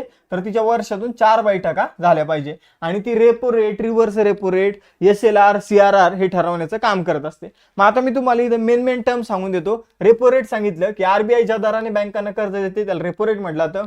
RBI ज्या दराने बँकांकडून कर्ज घेते त्याला रिव्हर्स रेपो रेट म्हटलं जातं. बघा, रेपो रेट जसा असतो तसाच एक बँक रेट असतो, बँक दर असतो. पण रेपो रेट जो असतो तो 1 ते 3 दिवसासाठी असतो. आता 3 दिवसापेक्षा जास्त कालावधीसाठी जर कर्ज दिलं जातं तर ते बँक रेटनुसार दिलं जातं. मग बँक रेट सुद्धा 6.5% आहे. पण आता बँक रेटचा वापर केला जात नाही, आता फक्त रेपो रेटचा वापर केला जातो. त्यानंतर इथं अजून 2 संकल्पना आहे. एक आहे CRR. तर बघा, बँकांमध्ये जेवढे काही पैसे जमा होतात तर ते RBI कडे त्यातले काही पैसे ठेवावे लागतात, त्याला CRR म्हटलं जातं, कॅश रिझर्व्ह रेशो. आणि दुसरा आहे SLR, स्टॅच्युटरी लिक्विडिटी रेशो. हे म्हणजे काय? तर बँकांमध्ये जे काही पैसे जमा झालेले आहे तर त्यातले काही पैसे बँकांना स्वतःकडे ठेवावे लागतात. फॉर एक्झाम्पल, आता आपण एक एक्झाम्पल घेऊया. HDFC बँक आहे, समजून घ्या HDFC बँक, तिच्याकडे 100 रुपये जमा झालेले आहे, लोकांकडून तिने 100 रुपये जमा केले. तर आता बघा इथं CRR किती आहे? 4 म्हणजे 4.5%. तर हे 100 रुपयातले 4.5 रुपीज जे आहे ते RBI कडे जमा होतील, याला म्हटलं जाईल CRR. ठीक आहे, हे जे पैसे ते RBI कडे जमा होणार, याला म्हटलं जाते CRR. यानंतर SLR किती? 18%. तर HDFC बँकेला 18 रुपये जे ते स्वतःकडेच ठेवावं लागेल, पण त्याला ते खर्च करता येणार नाही. ठीक आहे, ते खर्च करता येणार नाही. मग आता HDFC बँक कुठं खर्च करणार आहे? तर HDFC बँकेचा जो काही खर्च असणार आहे ते म्हणजे जे काही पैसा बँकेकडे जमा होतो ते काय करत असतात? कर्ज स्वरूपात देत असतात. कुठे देत असतात? कर्ज स्वरूपात. मग सर्वचे सर्व पैसे जर कर्ज स्वरूपात त्यांनी दिले तर मग समजून घ्या, आपण जर पैसे मागायला गेलो तर ते म्हणे नाही, आम्ही याला कर्ज म्हणून दिलेले, तो जेव्हा वापस करेल तेव्हा आम्ही तुम्हाला देऊ. तर असं होऊ नये सिच्युएशन म्हणून CRR, SLR ही जी बंधन आहे ही लागू करण्यात आलेली आहे. त्याचबरोबर SDF सुविधा जी आहे तिचा रेट जो आहे तो 6.25% ठेवलेला आहे. त्यानंतर मार्जिनल स्टँडिंग फॅसिलिटी जी आहे तर तिचा रेट जो आहे तो 6.75% ठेवलेला आहे. तर हे मी तुम्हाला या ज्या बाकीच्या टर्म आहे त्यानंतर कधीतरी एखाद्या लेक्चरमध्ये एक्सप्लेन करेल. ठीक आहे, तात्पुरते एवढ्या टर्म लक्षात ठेवा. यानंतर पुढे जाऊया. बघा, RBI विषयी जाणून घेऊया. 1 एप्रिल 1935 मध्ये स्थापना करण्यात आली 1934च्या कायद्यानुसार. मुख्यालय मुंबई महाराष्ट्रामध्ये आहे. गव्हर्नर आहे शक्तिकांत दास आणि RBI मध्ये 4 डेप्युटी गव्हर्नर आहे. एक आहे राजेश्वर राव, त्यानंतर स्वामीनाथन जे, दुसरे, त्यानंतर रविशंकर तिसरे आणि एम डी पात्रा चौथे गव्हर्नर आहे. तर हे काही एक्स्ट्राचे गव्हर्नर आपल्याला लक्षात ठेवायचे, त्यांना डेप्युटी गव्हर्नर म्हटलं जातं. त्यानंतर सॉव्हरेन वेल्थ फंड इन्स्टिट्यूट एक संस्था आहे, सॉव्हरन वेल्थ फंड इन्स्टिट्यूट, यांच्यानुसार जगातील सर्वात श्रीमंत केंद्रीय बँकांच्या क्रमवारीत भारताचं स्थान काय? तर बघा, आरबीआयचं जे काही स्थान आहे ते कितवं आहे? जगातील सगळ्यात श्रीमंत केंद्रीय बँक म्हणजे एखाद्या देशाची मध्यवर्तीय बँक, ठीक आहे. तर या मध्यवर्तीय बँकांच्या रँकिंग मध्ये भारताची आरबीआय कितव्या क्रमांकावर येते? ठीक आहे, श्रीमंतीच्या बाबतीत. तर आपली आरबीआय जी आहे ती 12व्या क्रमांकावर येते. सगळ्यात श्रीमंत इथं कोण आहे? तर अमेरिकेची फेडरल रिझर्व्ह सिस्टम नावाची बँक. त्यानंतर दुसऱ्या क्रमांकावर पीपल्स बँक ऑफ चायना आणि तिसऱ्या क्रमांकावर बँक ऑफ जपान. आणि आपली आरबीआय श्रीमंतीच्या बाबतीत 12व्या क्रमांकावर आहे, हे आपल्याला लक्षात ठेवायचं. त्यानंतर 13वा क्वेश्चन आहे मित्रांनो, कोणत्या राज्य सरकारने आरोग्य विभागातील कर्मचाऱ्यांसाठी अटेंडन्स पोर्टल सुरू केलेला आहे?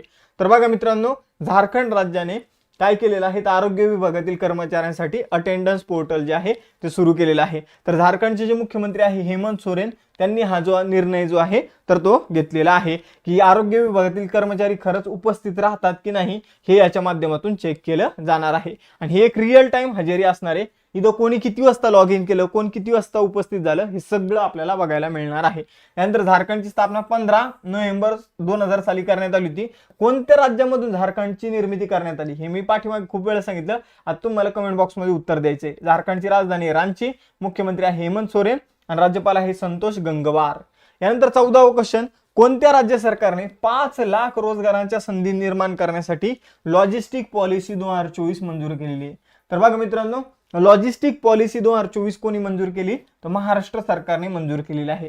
ते लॉजिस्टिक म्हणजे नेमकं काय? तर बघा मित्रांनो, फॉर एक्झाम्पल आपल्या नाशिकमध्ये खूप कांदा पिकवला जातो किंवा नागपूरमध्ये खूप संत्री पिकवली जाते किंवा समजून घ्या की असे वेगवेगळे पिकं आहे, जसं की नगरमध्ये वगैरे खूप द्राक्ष पिकवले जातात.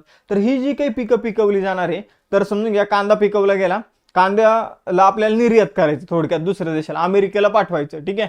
तर कांद्याला नाशिकमधून समजून घ्या शेतकऱ्यांकडून गोळा करावा लागेल, पहिले त्याला नाशिकमध्ये स्टोअर करावं लागेल, नाशिकवरून मुंबईला आणावं लागेल बंदरावर, ठीक आहे, तिथं स्टोअर करून ठेवावं लागेल, तिथून मग जहाजाद्वारे अमेरिकेत पाठवावं लागेल, मग अमेरिकेच्या बंदरावर स्टोअर करून ठेवावं लागेल. हे सगळ्या ट्रान्सपोर्ट स्टोअर याला एकत्रितपणे लॉजिस्टिक म्हटलं जातं, ठीक आहे. आणि महाराष्ट्र सरकार एक लॉजिस्टिक पॉलिसी जी आहे ती विकसित करत आहे. या अंतर्गत मोठमोठे गोडाऊन जे आहे ते निर्माण केले जाणार आहे, मोठमोठे जे काही ट्रान्सपोर्टसाठी रस्ते वगैरे डेव्हलप केले जाणार आहे आणि याच्या माध्यमातून 5 लाख रोजगाराची संधी जी आहे ते निर्माण होणार आहे. तर एवढं आपल्याला लक्षात ठेवायचं. महाराष्ट्राची स्थापना 1 मे 1960, राजधानी मुंबई, त्यानंतर मुख्यमंत्री एकनाथ शिंदे आणि राज्यपाल CP राधाकृष्णन हे बनले आहे. यानंतर पुढे जाऊया. 15वा क्वेश्चन, हर घर तिरंगा मोहिमेची कितवी आवृत्ती 9 ऑगस्ट ते 15 ऑगस्ट या कालावधीमध्ये स्वातंत्र्य दिनी साजरी करण्यासाठी आयोजित केली जाईल? तर बघा मित्रांनो, हर घर तिरंगा मोहीम जी आहे ती 2022 मध्ये आझादी का अमृत महोत्सवाच्या निमित्ताने सुरू करण्यात आली होती. याची तिसरी आवृत्ती जी आहे ती 9 ते 15 ऑगस्ट या दरम्यान आयोजित केली जाईल. आता ह्या हर घर तिरंगा मोहिमेमध्ये काय करायचं असतं की सिंपल आपला तिरंग्यासोबत फोटो घेऊन अपलोड करायचा असतो. तर सिंपल ही हर घर तिरंगा मोहीम आहे, हिची ही यावर्षी तिसरी आवृत्ती जी आहे ती सेलिब्रेट केली जाणार आहे.